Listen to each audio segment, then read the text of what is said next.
তপ্ত দুপুরে ক্লান্ত মুখে কলেজ থেকে বেরিয়ে রিকশায় উঠে বসল মেয়েটি। উদ্দেশ্য তার আপন নিরে ফেরা। এই মুহূর্তে বর্ষণ হলে ভালো হতো। মনে প্রাণে যেন বর্ষণের এক ফোঁটা নীর স্পর্শ করার মিনতি। ব্যস্ত শহর একটু নিস্তব্ধ হয়ে গেলে মন্দ হতো না। মুহূর্তেই যেন অন্ধকার হয়ে গেল আকাশ। শীতল বাতাস চোখ বন্ধ করে অনুভব করছে মেঘ। হঠাৎ করে বর্ষণ মুখর হয়ে গেল পরিবেশ।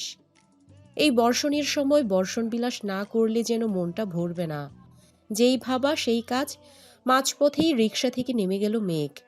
তার বাসা আর একটু সামনে। তবে সে বর্ষণ বিলাস করবে। রিকশাওয়ালা মামাকে পুরো ভাড়াটা দিয়েই খুশিতে লাফিয়ে লাফিয়ে চলে গেল সামনের দিকে। এই রাস্তাটা ফাঁকা ফাঁকা লাগছে বললেও ভুল হবে। গাড়ি আসছে যাচ্ছে, তবে হালকা পাতলা। মার্শিয়া জাহান মেঘ এবার ইন্টার সেকেন্ড ইয়ারে পড়ে। বাবা মা আর বড় ভাই, এই নিয়ে তাদের পরিবার।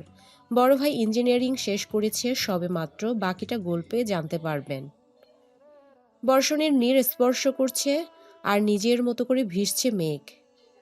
পরনে তার হোয়াইট কালারের কুর্তি, বর্ষণের নীড়ে এলোমেলো চুলগুলো সরু হয়ে গেছে।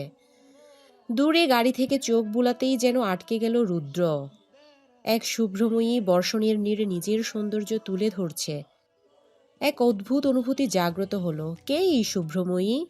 তাকে দুচোখ ভরে সামনে থেকে দেখার ইচ্ছাটা যেন বেড়েই চলছে। কাঁপা ঠোঁটের দিকে এক পলক তাকাতে ইচ্ছে করছে। রৌদ্রর অনুভূতি যেন জানান দিচ্ছে, একটু সামনে থেকে দেখেই নি এই অচেনা অজানা শুভ্রময়ীকে। একগুচ্ছ কাঠগোলাপ হাতে গাড়ি থেকে বেরিয়ে গেল রুদ্র। কাঠগোলাপ তার বরাবরই পছন্দ। কলেজের সামনের বাগান থেকে নিয়েছে সে। দৃঢ় পায়ে এগোচ্ছে সে। শুভ্রময়ীর সামনে পৌঁছানোর আগেই সে চলে গেল রিকশায় উঠে। রুদ্র ফিরে যায়নি। অচেনা শুভ্রময়ীর বর্ষণ বিলাসের স্থানে যেতেই নূপুর পেল। হাঁটু গেড়ে বসে নূপুরটা হাতে নিল সে। এক পলকে সে কাঠগোলাপ আর নূপুরের দিকে তাকালো আর মুচকি হাসল। মুচকি হেসে গাড়িতে গিয়ে বসল সে। জারিফানান চৌধুরী রুদ্র। কলেজে ইংলিশ টিচার পদে নতুন জয়েন হয়েছে। আজকে কলেজে গিয়েছে, তবে ক্লাস করেনি। কলেজের প্রিন্সিপাল ওর বাবার বন্ধু। ওর বাবা একটা ভার্সিটির প্রিন্সিপাল। রুদ্রকে বলেছে ওর বাবা যেই ভার্সিটিতে আছে সেটাতে জয়েন করতে। রুদ্র শোনেনি। ওর অনেক দিনের ইচ্ছে আঙ্কেল যেই কলেজের প্রিন্সিপাল ওটাতে জয়েন করবে, 1 মাস হলেও সময় দিবে। আঙ্কেল যেন রুদ্রর বাবার পর তার দ্বিতীয় আইডল। মেঘ ভেজা শরীর নিয়ে বাসায় ঢুকতে না ঢুকতেই তার আম্মুর বকা শুরু হয়ে গেছে। ভেজা শরীরে কাঁপছে সে। ওয়াশরুমে গিয়ে শাওয়ার নিয়ে বাইরে আসলো। পায়ের দিকে নজর যেতেই জিভে কামড় দিল। একটা নূপুর ফেলে এসেছে সে। নূপুরগুলো তার দাদিমার দেওয়া। 2 বছর আগে সে পরলোক গমন করেছে। তার দেওয়া নূপুর জোড়া মেঘের কাছে স্মৃতিস্বরূপ। কেন যে বৃষ্টিতে ভিজতে গেলাম? আম্মু যে আমায় কতগুলো বকা দেবে কে জানে। নূপুরটা খুলে ড্রয়ারে রেখে দিল মেঘ। ড্রয়িং রুমে গিয়ে খাবার খেয়ে মেহরাবের রুমে চলে গেল মেঘ। তার ভাইকে না জ্বালাতে পারলে যে তার শান্তি নেই। দরজার সামনে দাঁড়িয়ে ডাক দিল ভাইয়া বলে। মেঘের বাচ্চা, এত ঢং করা লাগে নাকি? আয়। মেহরাবের বাচ্চা, আমি ঢং না করলে কে করবে? একটা ডাইনি আছে যার সব কিছুতে ঢং করার অভ্যাস আছে, আর সেই ডাইনিটা হলি তুই। আরে ভাই, একটা হেল্প কর না। কি হেল্প? আমার নূপুর কি হয়েছে? একটা হারিয়ে গেছে। আম্মু দেখলে আমার খবর আছে। তুই এক কাজ করিস, যে নূপুরটা আছে ওইটা দোকানে নিয়ে একই ডিজাইনের আরেকটা বানিয়ে আনবি প্লিজ। আর আমি মনে হয় টাকার গাছ নিয়ে বসে আছি। আচ্ছা, টাকা 50% দিব আমি। এমনিতেই এই মাসে সব টাকাই ফিনিশ হয়ে করে ফেলেছি। আচ্ছা তাহলে ঠিক আছে। Thank you. দেখ তো, আমার মতো ভাই পেয়ে তোর জীবনটা ধন্য। ধন্য না, একটু উপকার হয় মাঝে মাঝে। মাঝে মাঝে? মেয়েরাব হাত তুলল মেঘকে থাপ্পড় দেওয়ার জন্য। মেঘ মুখ ভেঙচি কেটে দৌড়ে বেরিয়ে আসলো মেহরাবের রুম থেকে। নিজের রুমে এসে শুয়ে পড়ল মেঘ। মেহরাব মেঘের রুমে এসে দেখল বেঘোরে ঘুমাচ্ছে সে। ড্রেসিং টেবিলের উপর থেকে পারফিউমের বোতলটা নিতে দেখল বৌদি নামে সেভ করা নাম্বার থেকে একটা কল আসছে। মেহরাব ভ্রু কুচকালো। এই বৌদিটা আবার কে? তার বউ না তো? আমার বোন তো দেখি আমার থেকেও বেশি কর্মঠ। নিজের ভাই বউ খুঁজতে খুঁজতে হয়রান, কিন্তু সে তো পাক্কা বৌদি বানিয়ে ফেলেছে। একটু কথা বলে দেখা যাক বউয়ের সাথে। কল রিসিভ করে কানে দিতেই একটা মিষ্টি মেয়েলি ভয়েস ভেসে আসলো। নন্দিনী, কই তুই? জানিস একটা মাল থুকু হ্যান্ডসাম ইংলিশ টিচার এসেছে। আপনার ননদিনী বেঘরে ঘুমাচ্ছে। আমি আপনার জামাই বলছি। আপনি কে? কিছুটা ভীতু কণ্ঠে বলল রাখি।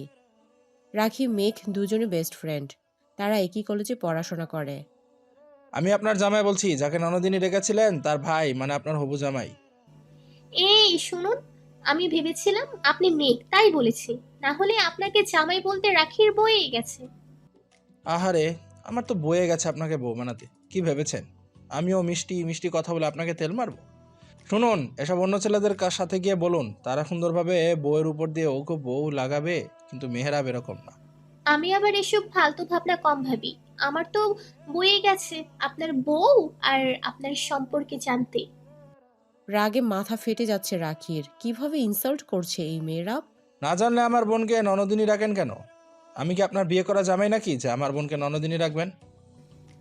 ও আমার বেস্ট ফ্রেন্ড, আমার যা মন চায় তাই বলে ওকে ডাকবো। আপনার কি? ও আমার বোন, আর আমার বোনকে যেই সেই মানুষ ননদিনী রাখবে, আমি কিভাবে সেটা মেনে নেব? দেখুন, আপনি কিন্তু কথায় কথা লাগিয়ে ঝগড়া করতে এসেছেন। আপনি তো দেখি মেঘের চেয়েও বড়টা। মানুষকে এইভাবে ইনসাল্ট না করলেও পারে। সম্মান দিলে সম্মান পাবেন, কথাটা মাথায় রাখবেন। রাখির রেগে কল কেটে দিল। এই মেঘ ফোন টান দিয়ে নিয়ে নিল। মেয়েরা পেছন ফিরে তাকালো। দেখ, তোর বান্ধবী এটা কি ঝগড়ুটে? ওর সাথে থেকে তুইও এমন ঝগড়ুটে হয়েছিস। তুই কেমন ভাই?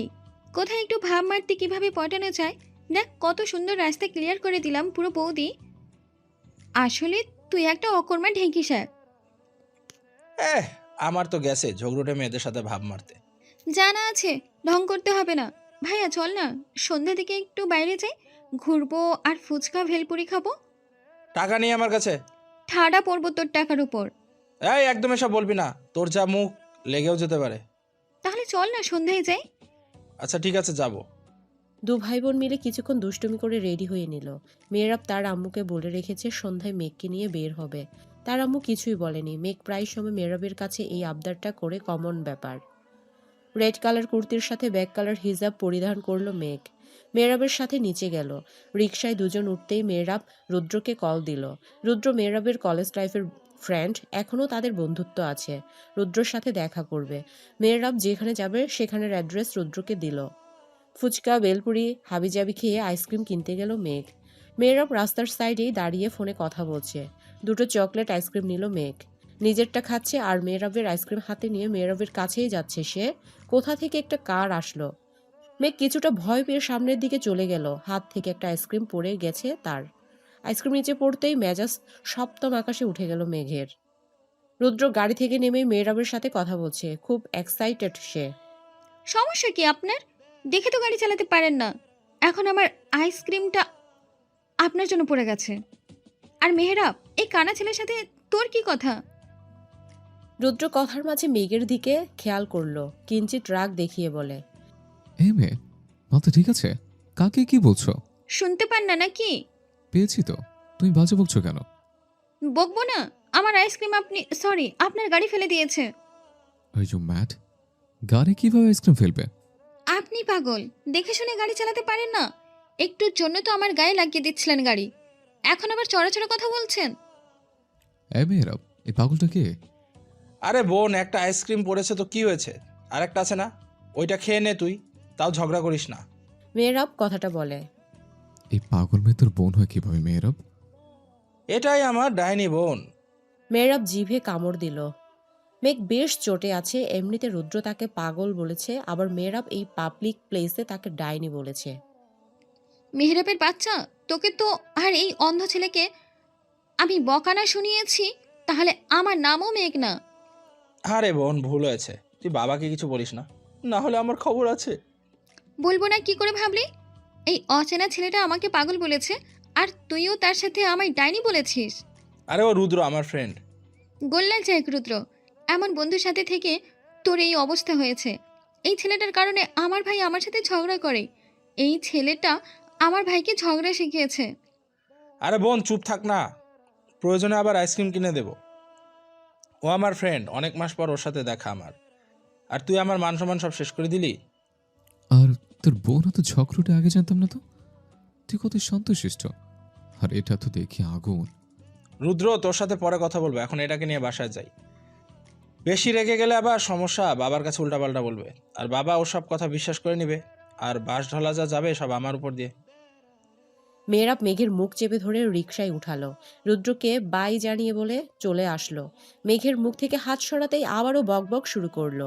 তোকে নিয়ে আর বাইরেই বের হবো না, তুই আমার মান সম্মান সব শেষ করে দিবি। ওই ছেলেটার জন্য তুই আমায় বাইরে ঘুরতে নিয়ে আসবি না।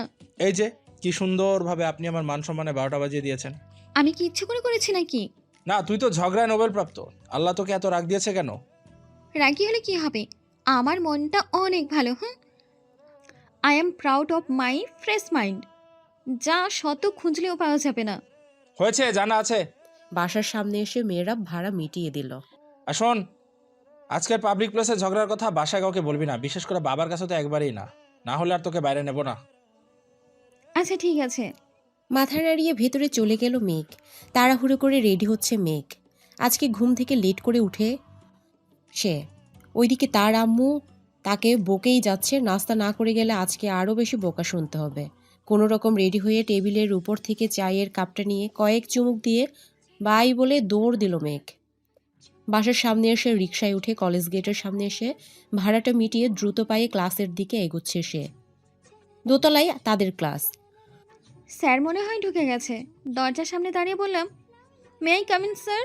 সামনের ব্যক্তিকে দেখে চোখ যেন চড়ক গাছে মেঘের। রৌদ্র মেঘকে দেখার জন্য মোটেও প্রস্তুত ছিল না।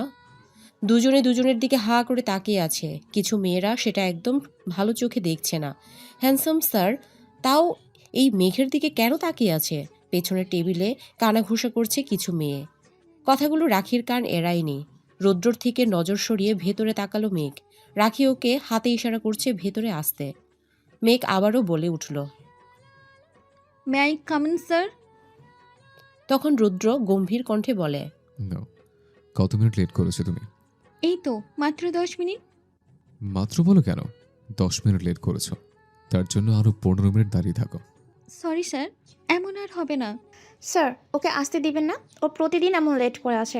যদিও আপনি নতুন, আজকে আসতে দিবেন। আগামীকাল আবার দেখবেন ও এমন লেট করে এসেছে। একদমই কথাগুলো বলল আলিশা। আলিশার কথায় রাখির খুব রাগ হচ্ছে। ইচ্ছে করছে ঠাটিয়ে দুইটা মেরে মুখ বন্ধ করে দিতে। মিস মার্শিয়া জাহান, তুমি আগে লেট করে আসতে? জি স্যার। মাথাটা নিচু করে বলল মেঘ। এই স্যার, এই মেঘের নাম জানলো কি করে? আলিশা তার পাশের সিটে বসে থাকা মুনাকে বলছে কথাটা। আলিশার প্রশ্নোত্তরে মুনা বলে উঠল, আমি কি করে জানবো? দেখ, এই মেঘ যেন উড়ে এসে জুড়ে বসেছে, তাও এই হ্যান্ডসাম রুদ্রের সাথে। এই হট হ্যান্ডসাম স্যারকে তো আমার চাই। মেঘ বলো, আর যাই বলো, যে কাটা হতে যাবে তাকেই উপড়ে ফেলে দিব। ইউ নো, আলিশা যা বলে তাই করে। আলিশার কথায় সম্মতি দিয়ে মাথা নাড়ালো মুনা। আলিশা নূর, কলেজের প্রিন্সিপাল আশরাফ চৌধুরীর মেয়ে আলিশা। সেই জন্য একটু বেশি দাপট দেখিয়ে চলে।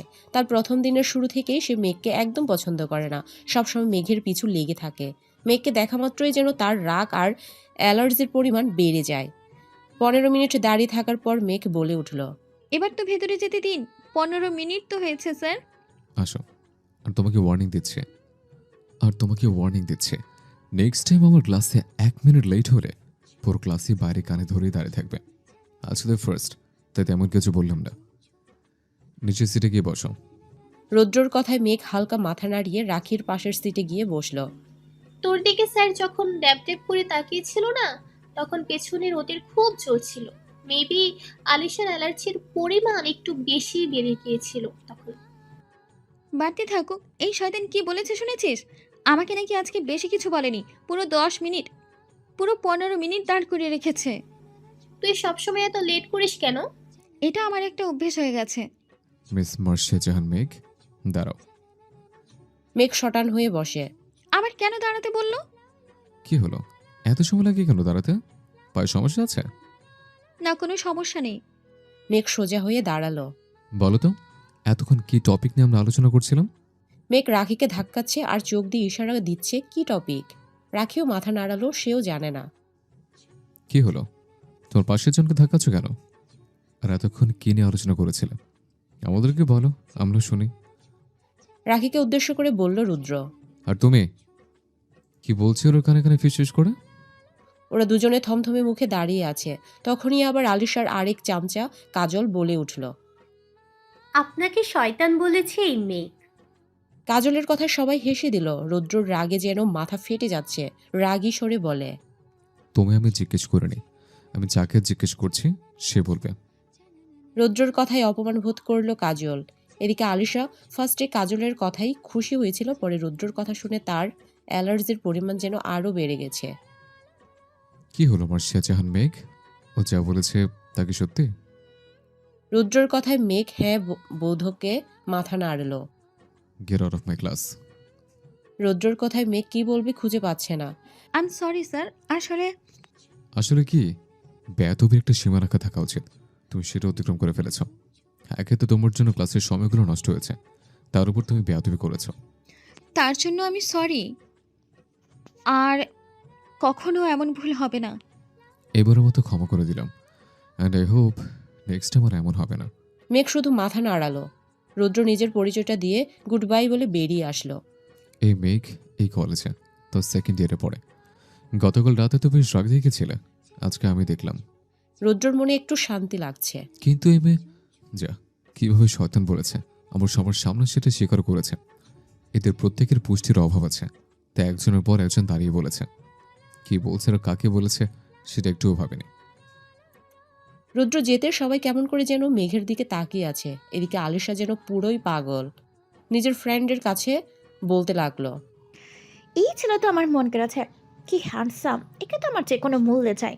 মেঘ আর রাখি চুপচাপ বসে আছে। বাকি ক্লাসগুলো করে দুজনে গেটের সামনে দাঁড়িয়ে আছে। তখনই আলিশা আসলো মেঘের সামনে। মেঘ, আজকের অপমানটা অনেক সুন্দর হয়েছে। স্যার তোকে এত সুন্দরভাবে অপমান করলো যে আমার অ্যালার্জি যেন দূর হয়ে গেছে। রাখি আর মেঘ ওর কথায় কোনো পাত্তা দিচ্ছে না। কথা বাড়ালেই ঝগড়া বাড়বে। আর ওর বাবা প্রিন্সিপাল। এমনিতে সকাল থেকে অনেক অপমানিত হয়েছে রুদ্রর হাতে। মেঘ আর রাখিকে চুপ থাকতে দেখে আলিশার যেন অ্যালার্জি দ্বিগুণ বেড়ে গেছে। কিছু বলতে যাবে তখনই মেঘ আর রাখি রিকশায় উঠে চলে গেল। আলিশা ওদের যাওয়ার পানে তাকিয়ে অগ্নিদৃষ্টি নিক্ষেপ করল। রেগে গিয়ে গাড়ি নিয়ে বেরিয়ে পড়ল। বাড়িতে এসে শাওয়ার নিয়ে মন খারাপ করে ব্যালকনিতে বসে রইল মেঘ। সবসময় একটু বেশি লেট করে ফেলে সে। আগামীকাল থেকে খুব তাড়াতাড়ি ঘুম থেকে উঠতে হবে। রাখি নখ দিয়েছে তাকে।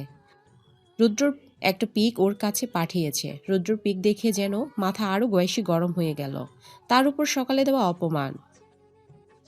রাখিকে কল দিয়ে কতক্ষণ ঝাড়ি দিল মেঘ। পরে মেসেজে কথা বলতে থাকলো।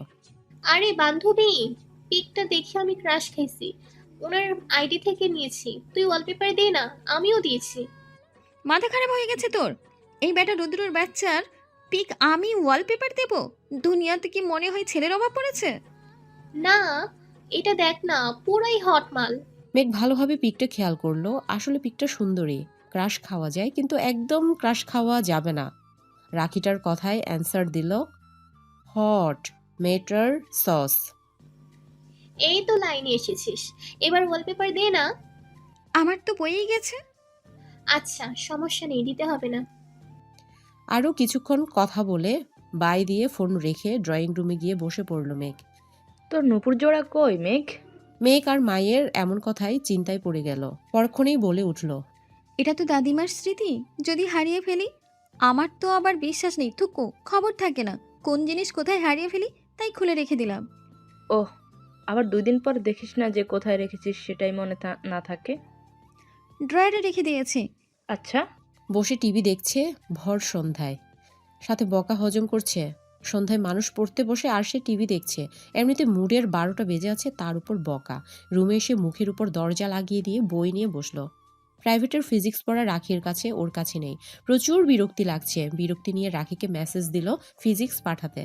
ফিজিক্সের পড়া আসাতে যেন আরও বেশি অলসতা ধরেছে। এমনিতে এসব পড়াশোনার উপর ভীষণ বিরক্ত লাগছে, আবার ফোন থেকে উঠানো। ফিজিক্স রেখে ফোন আর হেডফোন নিয়ে ব্যালকনিতে চলে গেল মেঘ। হেডফোন কানে দিয়ে সূরা আর রাহমান শুনছে। মন খারাপের সময় এই সূরাটা তেলাওয়াত শুনে মেঘ। সূরাটা শুনলেই যেন মন খারাপ নিমিষেই দূর হয়ে যায়। ব্যালকনিতে কিছু সময় কাটিয়ে রুমে এসে লাইট অফ করে শুয়ে পড়ল। পরের দিন কলেজে একটু তাড়াতাড়ি পৌঁছালো মেঘ। ওকে দেখে রাখি বলে উঠল, আমি স্বপ্ন দেখছি না তো, তুই তাড়াতাড়ি এসেছিস। আচ্ছা শোন, ফিজিক্স একটু তুলে দে না তোর নোট থেকে। ফিজিক্সের নোট আনিনি আজকে। তাহলে আমার ফোন দেখে উঠিয়ে দিস। পুরোটা পারবো না, এক পেজ জাস্ট। আচ্ছা, তোর ফোনটা দে তো। মেঘ হাসি মুখে ফোনটা রাখির হাতে দিল। এটা আমার কাছে থাক, আমি তো লেখা এক পেজ দেখে দেখে উঠিয়ে দেব। ক্লাসের সময় হতেই দুজনে ক্লাসে চলে গেল। আজকে ফার্স্ট ক্লাসে রুদ্র আসেনি। মেঘ তো মহা খুশি, আজকে মনে হয় আর আসবে না। রাখি এক পেজ লিখে দিয়েছে প্রথম পিরিয়ডের সময়, বাকিটা মেঘ উঠাচ্ছে। ব্যাগের ভেতর ফোন রেখে লিখছে। দ্বিতীয় পিরিয়ডে রুদ্র আসলো ক্লাসে। মেঘের কোনো হেলদোল নেই, সে নিজের মতো করে লিখে যাচ্ছে। রুদ্র এসে মেঘের সামনে দাঁড়ালো। কারোর অস্তিত্ব টের পেতেই তাকালো মেঘ। রুদ্রকে দাঁড়িয়ে থাকতে দেখে যেন অন্তরাত্মাকে শুকিয়ে গেছে, এখন আবার বকা শুনতে হবে। তোমার ফোনটা দাও। আমার কাছে ফোন? জিজ্ঞাসু দৃষ্টিতে তাকালো মেঘ।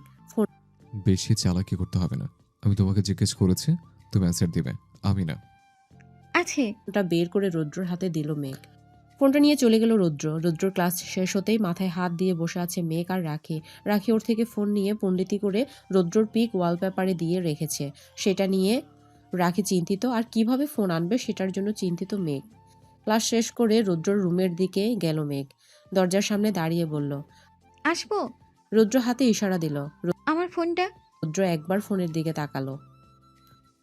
এটা লক বলো। দিন না স্যার, আমি খুলে দিচ্ছি, আপনাকে কষ্ট করতে হবে না। আমি নিজে খুলতে পারবো, তুমি বলো। থাপ্পড় খাবে।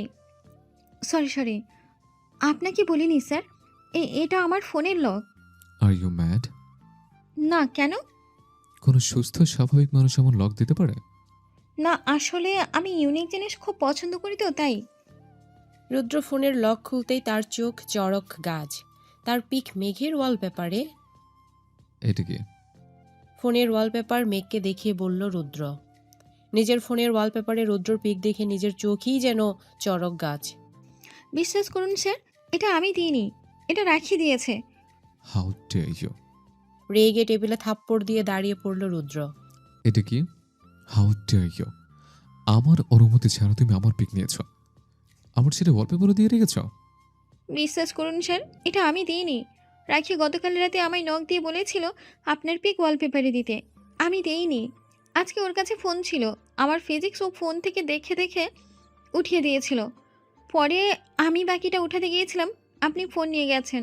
আমার কি দোষ? তুমি যে সত্য বলছো সেটার প্রমাণ কি? আচ্ছা, আমি রাখির মেসেজগুলো আপনাকে দেখাচ্ছি।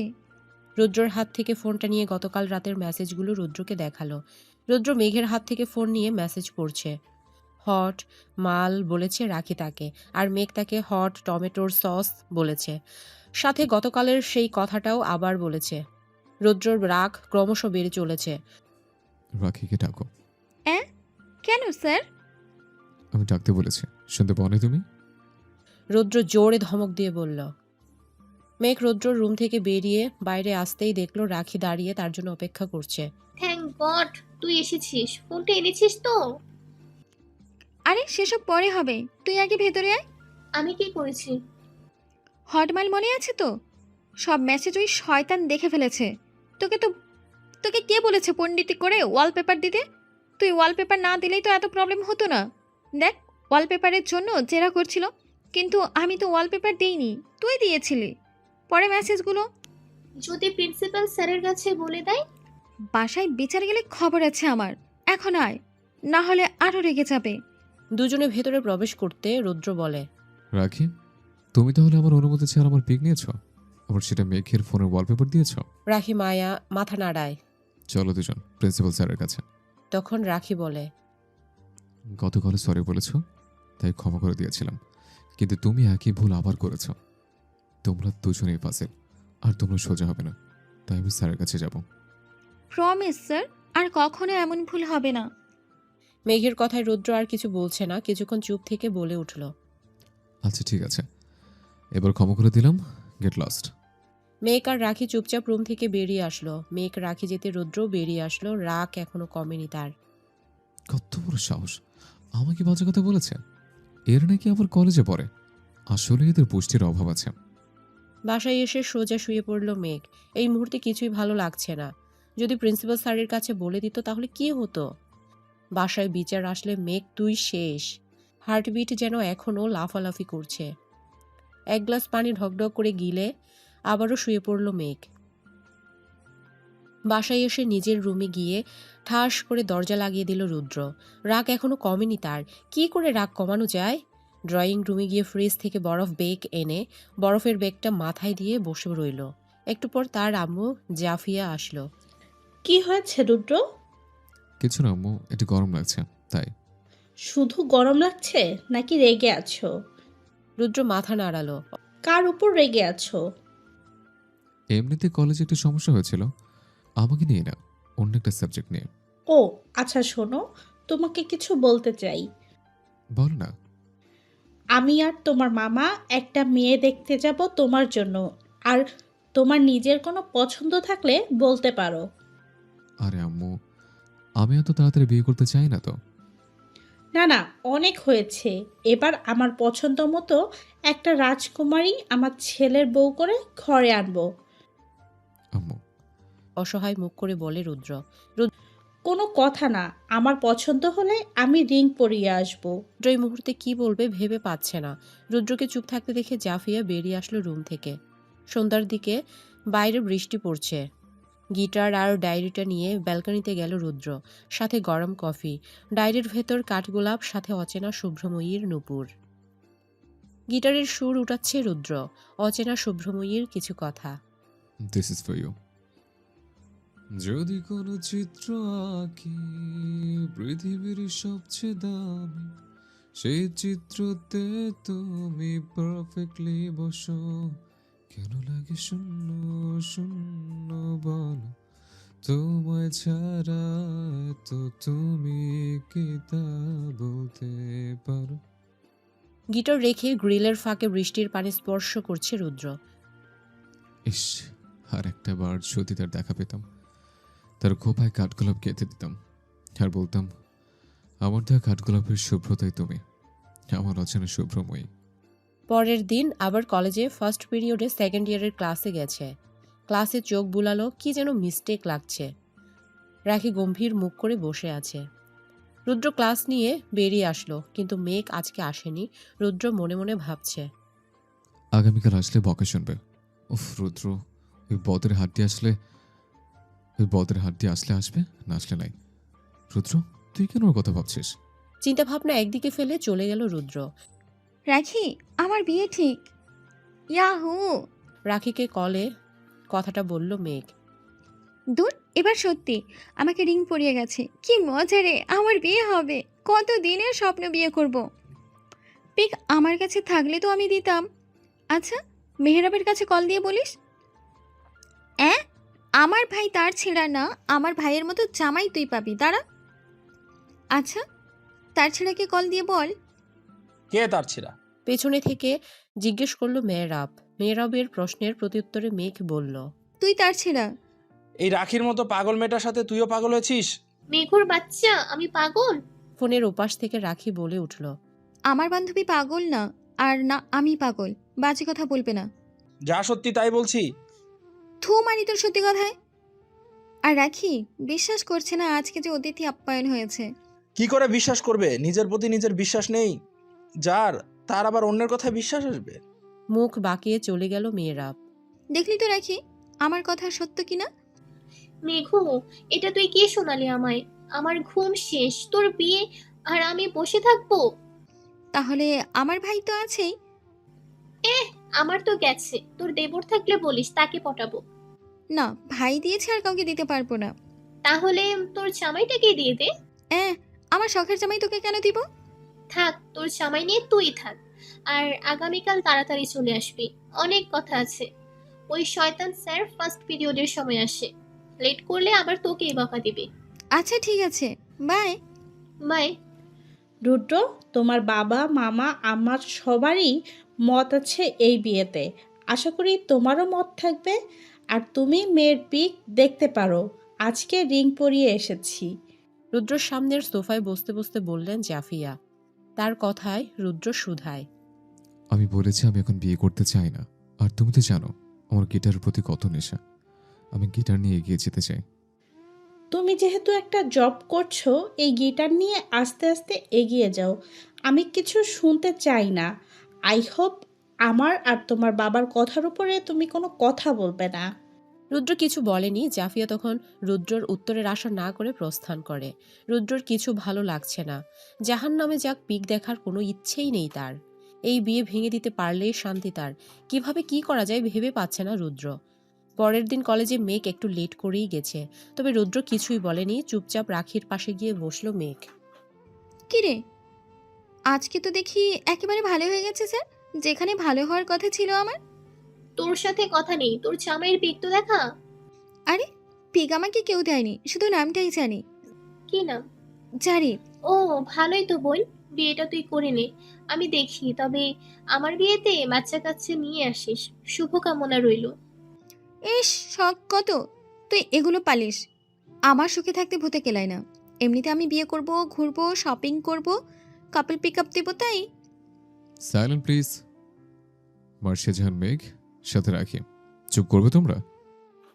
শান্ত স্বরে বলল রুদ্র। রুদ্রর কথায় আলিশা বলে উঠল, এই মার্শিয়া আর জীবনে ভালো হবে না, বাচালের সাথে তো রাখি আছে। Shut up. ক্লাসে আমি আছি, তোমাকে বেশি তদারকি করতে বলিনি। তুমি স্টুডেন্ট, ও স্টুডেন্ট, আর আমি টিচার।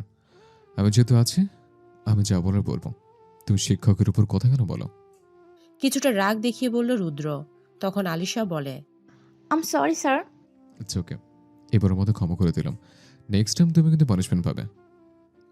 আলিশা মুখটা কালো করে বসে রইল। মনের মধ্যে ক্ষোভ জন্ম নিল তার। রুদ্র ক্লাস শেষ করে চলে গেল। রুদ্র বেশ আপসেট। রুমে এসে বসে বসে ভাবছে সে। সরি আম্মু, তুমি যাকে আমার বউ করে আনো না কেন, কখন আমার মন পাবে না। আমার মন যে অচেনা শুভ্র মেয়ে কেড়ে নিয়েছে, তার অপেক্ষায় মন ছটফট করছে। আচ্ছা, কখনই কি আমাদের আর দেখা হবে না? এই মেঘের জন্য আমাকে এতগুলা কথা শুনিয়েছে রুদ্র স্যার। ক্যান্টিনে বসে রাগে ফুঁসতে ফুঁসতে বলল আলিশা। তখন ওর পাশে কাজল বলে উঠল, এই মেয়েকে তো আমার একদম সহ্যই হয় না। তার উপর স্যার ডেইলি ওর নাম একবার হলেও মুখে আনে। এমনিতে ক্লাসের প্রায় মেয়েরা রুদ্র স্যার বলতেই পাগল, তার উপর মেঘ বিরক্তির বড় কারণ। সমস্যা নেই, এই মেঘটাকে আমি কলেজ থেকে বের করে দিব। হেসে বলল আলিশা। একটা নতুন দিনের সূচনা। কলেজে মেঘ আর রাখি পুকুর পাড়ে ঘাসের কাছে বসে কথা বলছে। কিছুক্ষণ পর ক্লাস বসবে। মৌনতা বজায় রেখে রাখি বলে, এই আলিশা একটু বেশি করে। তোর কি মনে হয় মেয়ে? করুক, আলিশা, মোনা, কাজল তো সেই প্রথম দিন থেকেই পিছু লেগে আছে। আর প্রিন্সিপাল স্যার ওর বাবা, না হলে কবে ওকে থাপ্পড় মারতাম আমি। কিন্তু স্যার অনেক ভালো। ও কার মতো হয়েছে কে জানে। বাদ দেই, ফালতু মেয়ের কথা ভেবে সময় নষ্ট করে লাভ নেই আমাদের। আচ্ছা চল উঠে পড়ি। মেঘ রাখি কথা বলতে বলতে ক্লাসের দিকে যাচ্ছে। দোতলায় উঠতেই আলিশার মুখোমুখি হলো দুজন। আলিশা নিজেই হাসি মুখে বলল, কেমন আছো তোমরা? আলিশার কথার প্রশ্নোত্তরে মেঘ মেকি হাসি টেনে বলল, আমরা ভালো আছি। ও, ক্লাসে যাচ্ছ বুঝি? হ্যাঁ, নাহলে কোথায় যাব? হ্যাঁ, যাও। মেঘ আর রাখি চলে আসলো। দুটো ক্লাস শেষ করে কথা বলতে বলতে নিচ তলার দিকে আসছে তারা। আলিশা দাঁড়িয়ে আছে সামনের সিঁড়ির কাছে। রুদ্র তখন উপরের দিকেই যাচ্ছে। মেঘ আলিশার সামনাসামনি সিঁড়ির কাছে আসতেই আলিশা মেঘকে ল্যাং মারল। তড়িঘড়ি হওয়ায় রাখি হাত দিয়ে আটকাতে গিয়েও পারেনি। সোজা সিঁড়ি থেকে পড়ে রৌদ্রর সাথে ধাক্কা খেয়ে নিচে পড়ে গেল মেঘ। এদিকে রৌদ্রর সাথে মেঘের ধাক্কা লাগায় আলিশার তেলে বেগুনে জ্বলে উঠল। রাগে ফুঁসতে ফুঁসতে ক্লাসরুমের দিকে হাঁটা ধরল। এদিকে মেঘের সাথে ধাক্কা লাগায় রুদ্রর মেজাজ সপ্তম আকাশে। এমনিতে তার মন মেজাজ ভালো নেই, তার উপর ধাক্কা। রাখি মেঘকে ধরে উঠালো। হ্যাঁ মেয়ে, সমস্যা কি তোমার? চোখে থেকে কাটতে পারো না? গায়ের উপর ধাক্কি করছে কেন?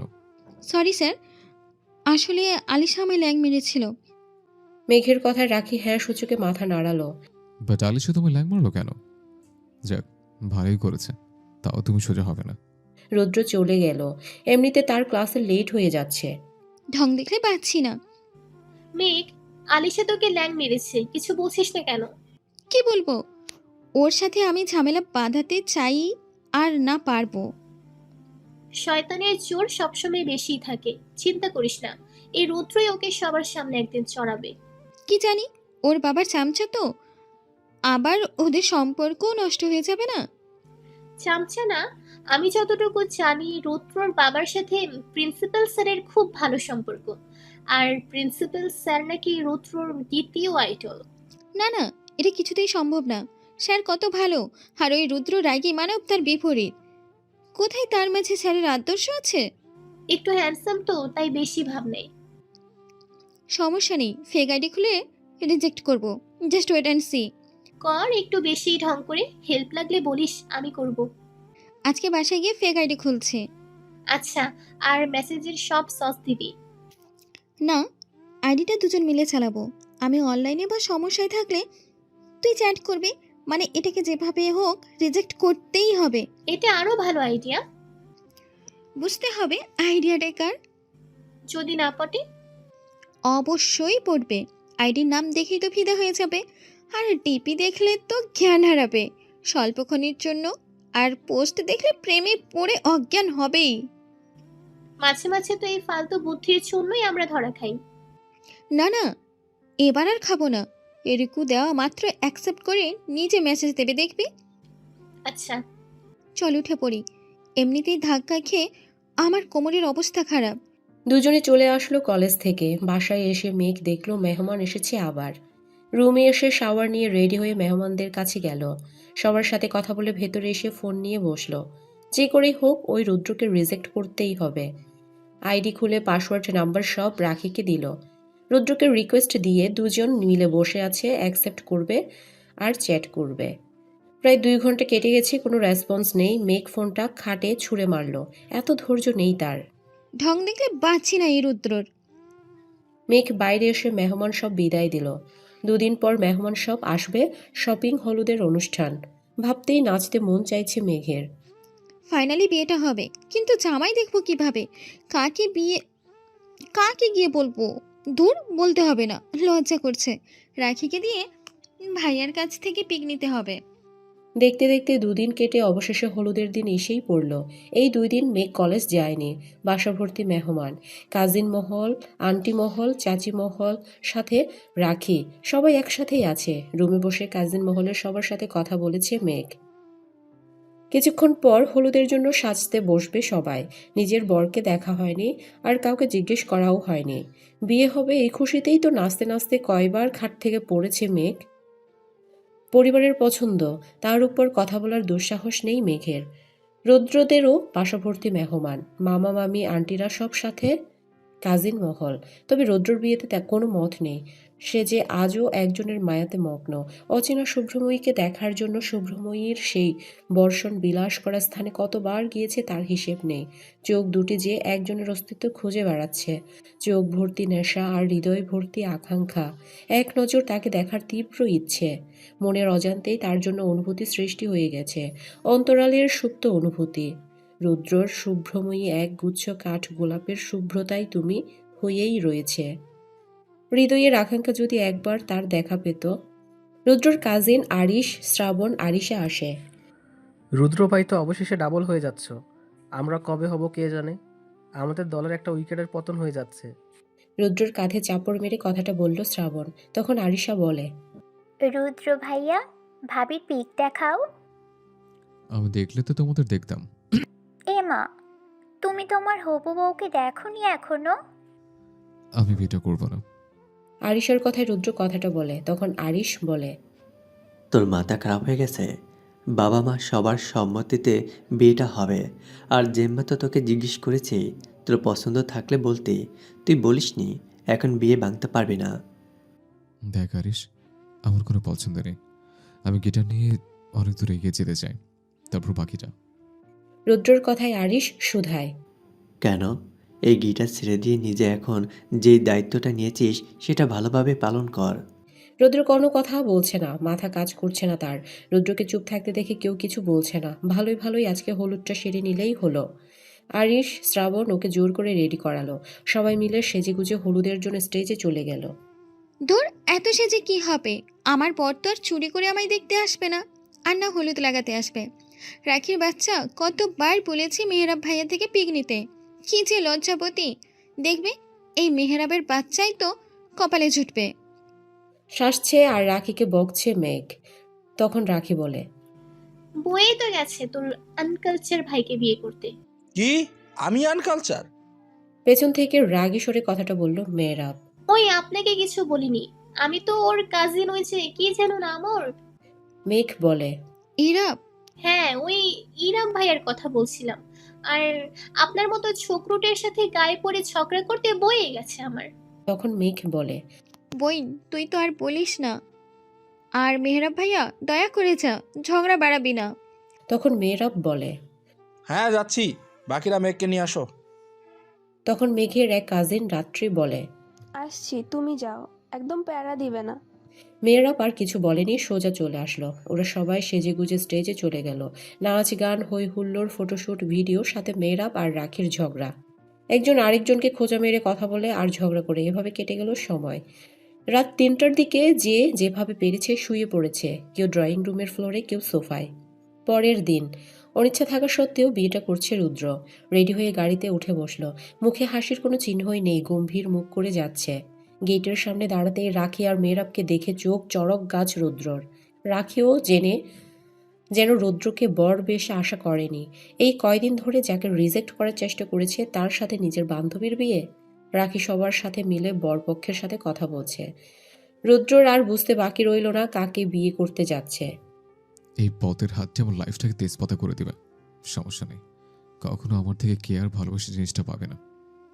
কৃত্রিম হাসি টেনে গেটের ভেজাল সরিয়ে ভেতরে গেল রুদ্র। রাখি মেঘের রুমের দিকে যেতে নিবে তখনই রাত্রে এসে ওকে টেনে স্টেজের কাছে নিয়ে গেল। এমনিতে রুদ্রর কাজিন মহল ছোট হলেও রাত্রে ওদের থেকে সংখ্যা বেশি, ওরা মাত্র 2জন আর এরা 4জন। মেয়েরাও ব্যস্ত আছে, সবাই সবার সাথে ইন্ট্রোডিউসড করে নিল। মজা মাস্তির মাঝে সময় কাটছে, সাথে মুখে ঝুলন্ত কৃত্রিম হাসি দিয়ে সময় পার করছে রুদ্র। বিয়ে, খাওয়া দাওয়া, ফটোশ্যুট, সাথে বিআই বেনদের ঝগড়া কথাবার্তায় কেটে গেছে দিন। রাখির আর বলা হয়নি মেঘকে রুদ্রর কথা। সবাই মিলে বিদায় দিল মেঘকে। মেঘ রুদ্র এক গাড়িতে করেই যাচ্ছে, তবে মেঘ একবারের জন্য রুদ্রর দিকে তাকায়নি। রুদ্ররও এসবে কোনো হেলদোল নেই। সন্ধ্যার দিকে মেঘ রুদ্রর কাজিন মহলের সবার সাথে বসে আলাদা রুমে কথা বলছে। শ্রাবণ অনেকবার রুদ্রকে ডেকে এসেছে, রুদ্র আসেনি। বিষয়টা কেমন খটকা লেগেছে মেঘের। আচ্ছা, এই সেই জারি পাড়ান রুদ্র, সেই রুদ্র না তো? দূর, দুনিয়াতে কি একটাই রুদ্র? মেঘের জামাই কিছুতেই ওই প্যাঁচা মার্কা মুখ করে রাখা রুদ্র হতেই পারে না। মনের মধ্যে এক গাদা প্রশ্ন আর নিজের মতো করে উত্তর দিয়ে নিজেকে শান্ত রাখছে মেঘ। ডিনার করে সবাই মিলে রুদ্রকে তার রুম থেকে বিদায় জানিয়ে অন্য রুমে পাঠিয়ে দিল। তার রুম সাজিয়ে মেঘকে রুমে নিয়ে গেল। আরিশ আর শ্রাবণ গিয়ে রুদ্রকে আনলো। মাত্র 30,000 টাকা বাজেট করেছে। রুদ্র কিছু বলেনি, টাকাগুলো ওদের হাতে ধরিয়ে দিয়ে সোজা রুমে এসে দরজা লাগিয়ে দিল। দেখো মিস আরশিয়া, তুমি যদি ভেবে থাকো যে তুমি আমার প্রতি হাজব্যান্ডের অধিকার খাটাবে, সেটা সম্পূর্ণ তোমার ভুল ধারণা। আর না কখনো কেয়ারিং ভালোবাসার জিনিসটা আমার থেকে পাবে তুমি। তোমার নিজেকে ভালো রাখার দায়িত্ব। রুদ্রর কথাগুলো সুন্দরভাবে মনোযোগ সহকারে শুনে মেঘ মুখ তুলে তাকালো। তার ধারণাই সঠিক, এই রুদ্রই কিছু না ভেবেই বালের জামাই বালের বিয়ে বলে চিৎকার করে উঠল মেঘ। মেঘ রুদ্রর হাত সরিয়ে দিয়ে কান্না করতে লাগলো। রুদ্র কিছুই বুঝতে পারছে না। জোরে একটা ধমক দিয়ে কান্না থামিয়ে দিল মেঘের। রুদ্রর ধমক শুনে চুপসে গেল সে। এই রেট মেয়ে, কান্না করছো কেন? করবো না? আমার পরিবারের লোকজন কি দেখে বইরা ব্যাটার সাথে আমার বিয়ে দিল? আর আপনি কি ভাবছেন আপনি একাই বিয়েটা মানতে পারছেন না? ভুল। আমার তো আপনাকে সহ্যই হয় না, তার উপর আবার বিয়ে, একসাথে থাকবো, ইম্পসিবল। আমি বুইরা বেটা? তোমার সাহস তো কম না আমি এসব বলার? তুমি জানো আমার পেছনে কত মেয়ে ঘুরে? জানার প্রয়োজন মনে করি না। আচ্ছা, জানতে হবে না। আমার রুম থেকে বেরিয়ে যাও আর আমায় একটু শান্তি দাও। বিয়ে যেহেতু হয়েছে, রুমের অর্ধেক ভাগ আমারও আছে। এই না তুমি মানো না? হ্যাঁ, তবে আমাকে তো থাকতে হবে এই রুমে, বাইরে গেলে মানুষ কি বলবে? জাস্ট আজকের রাতটা, আগামীকাল গেট আউট। তখন মেঘ বলে। এক থাপ্পড় দিয়ে দাঁত ফেলে দিব। শাট আপ, আমি তোমার স্যার। এখন তো হাজব্যান্ড, এমনিতে স্যার হলেই কি? আপনাকে তো আমার থাপড়াতে মন চায়, রাস্কেল একটা। Get out. রুদ্র মেঘের হাত ধরে খাট থেকে নামিয়ে দিল। মেঘ রুদ্রর হাত ঝাড়ি মেরে সরিয়ে দিল। যদি রুমে থাকতে চান তো সব কিছু আমাকেও 50% ভাগ দিতে হবে। কাবাটের অর্ধেক আমার জামা কাপড় থাকবে, আর অর্ধেক আপনার। একদিন আপনি খাটে ঘুমাবেন, একদিন সোফায়। আজকে আমি খাটে ঘুমাবো, আপনি সোফায়। আর আমার কথা না শুনলে রুম থেকে বেরিয়ে যাবেন। তুমি কি হ্যাঁ আমার রুমে এসে আমাকে বের হয়ে যেতে বলছো? আমি আপনার বিয়ে করাবো, সব কিছুতে আমারও অধিকার আছে। এই বিয়ে আমি মানি না। এই ছ্যাঁচড়া মার্কা জামাই আমিও মানি না। আমি ছ্যাঁচড়া না, তুমি ছ্যাঁচড়া। কে বলবে আপনি এত ঝগড়ুটে? আসলেই আপনি একটা রাস্কেল। চুপ, বেশি বলছো তুমি। রুদ্র ঘড়ির দিকে তাকালো, প্রায় 1টা বেজে গেছে। আর কথা বাড়াতে চায় না সে। আচ্ছা যাও, তোমার শর্ত মেনে নিলাম। আজকে তুমি সোফায় ঘুমাবে। না, আমি পারবো না। আমার সোফায় ঘুমানোর অভ্যেস নেই। মনে হয় আমার অভ্যাস আছে। আচ্ছা, তাহলে কি করা যায়? তুমি সোফায় ঘুমাও, যাও। আইডিয়া, আপনি ফ্লোরে ঘুমান, আমি খাটে। আমার রুম, আমি কোনো ফ্লোরে। তোমার শখ থাকলে তুমি ঘুমাও। তাহলে যাও এখান থেকে, আমার ঘুম পাচ্ছে। আচ্ছা, তাহলে খাটের অর্ধেক আপনার, অর্ধেক আমার, মাঝখানে কোলবালিশ। পারবো না, আমার খাট একাই লাগবে। রুদ্র কাবর্ড থেকে একটা কম্বল নামিয়ে মেঘের হাতে ধরিয়ে দিল। আজকে তুমি ফ্লোরে ঘুমাও বা সোফায়, তোমার ইচ্ছা। ভুলেও খাটে আসবে না। রুদ্র লাইট অফ করে ড্রিম লাইট জ্বালিয়ে শুয়ে পড়তেই মেঘ আবার লাইট অন করলো। রুদ্র উঠে বসলো, বিরক্তি নিয়ে বলল, সমস্যা কি তোমার? আমি কি শান্তিতে ঘুমোতে দিবে না? এই দেখতে পারছে না আমি বিয়ের পোশাক এখনো চেঞ্জ করিনি? আমাকে হেল্প করুন।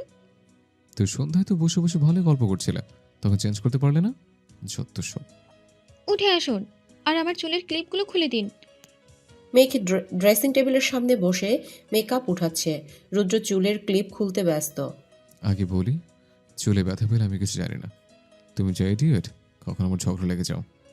মনে হয় আমি একাই ঝগড়া লাগি আর ঝগড়া করি, আপনি করেন না? যত সব। চুপচাপ তাড়াতাড়ি ক্লিপগুলো খুলে দিন, আমার ভীষণ ঘুম পাচ্ছে। খুলছি তো। আর তোমার বেশি তাড়া থাকলে তুমি নিচেই খোলো, আমি গেলাম। এই না, আমার তাড়া নেই, আপনি তাড়াতাড়ি করুন। এভাবে কথা কাটাকাটি আর ঝগড়ার মধ্যে দিয়ে চুলের ক্লিপ খোলা শেষ করলো রুদ্র। মেঘ ব্যাগ থেকে ট্রিফিস বের করে ওয়াশরুমে চলে গেল। রুদ্র শুয়ে আছে। শেষমেশ সেই মেয়েটাকে বিয়ে করলাম। আগে পিক দেখলে কখনোই এই মেয়ে আমার বউ হতো না। কপাল দেখো আমার, এখন কলেজে গেলে সবাই হাঁ করে তাকিয়ে থাকবে। রুদ্র মনে মনে হাজারটা বকা দিচ্ছে সবাইকে। মেঘ লেহেঙ্গাটা এনে খাটের উপর রাখলো। এটা আবার এখানে রেখেছো কেন? দেখো, আজকে খাট আমার, আর তোমার কোনো কিছু খাটে রাখবে না। মেঘ লেহেঙ্গা হাতে নিয়ে সোফায় রাখে। সরুন তো দেখি। রুদ্রকে সরিয়ে দিয়ে কম্বল গায়ে দিয়ে একপাশে জড়সড় হয়ে শুয়ে পড়ল মেঘ। মুহূর্তে ঘুমের দেশে তলিয়ে গেল। রুদ্র কিছু বলতে গিয়েও বলল না। মাঝখানে কোলবালিশ রেখে সেও ঘুমিয়ে পড়ল। আলিশা ব্যালকনিতে বসে বসে ফোনে স্ক্রোল করছে, তখন গ্রুপে কাজল মোনা মেসেজ দিয়েছে রুদ্র স্যারের বিয়ে হয়ে গেছে।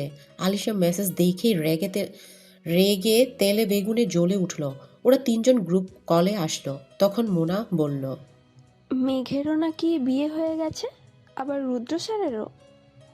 যদি ওদের দুজনের হয়ে থাকে। তখন আলিশা বলল, আজকে বাবা নাকি বিয়েতে গেছে। আমি এটা শুনেছিলাম, কিন্তু মেঘেরও বিয়ে হয়ে গেছে। আর একদম কেউ বলবি না রুদ্র আর মেঘের বিয়ে হয়েছে, এসব বাজে কথা বলবি না। হয়তো ওর অন্য কোথাও বিয়ে হয়ে গেছে, ভালোই হয়েছে, আপদ বিদেয় হয়েছে। আলিশার কথায় মোনা কাজল কিছু বলেনি। এমনিতে রুদ্র বিয়ে হয়ে গেছে শুনে সবার মনের অবস্থা একটু কষ্টদায়ক। সকালবেলা ঘুম ভাঙল রুদ্রর। কিছু একটা জড়সড় ভাবে তাকে জড়িয়ে ধরে আছে। পাশে তাকিয়ে দেখল মেঘ কোলবালিশ নিচে পড়ে আছে, আর কোলবালিশের জায়গায় রুদ্র। রুদ্র মেঘের থেকে নিজেকে ছাড়িয়ে উঠে দাঁড়ালো। এই ডিট মেয়ে, ওঠো। বলেই চিৎকার করে উঠল রুদ্র। রুদ্রর চিৎকার শুনে মেঘ ঘুম ঘুম চোখে বলল, মেহরাব, একটু পরে উঠবো, তুই আম্মুকে গিয়ে বল আমি ফ্রেশ হচ্ছি।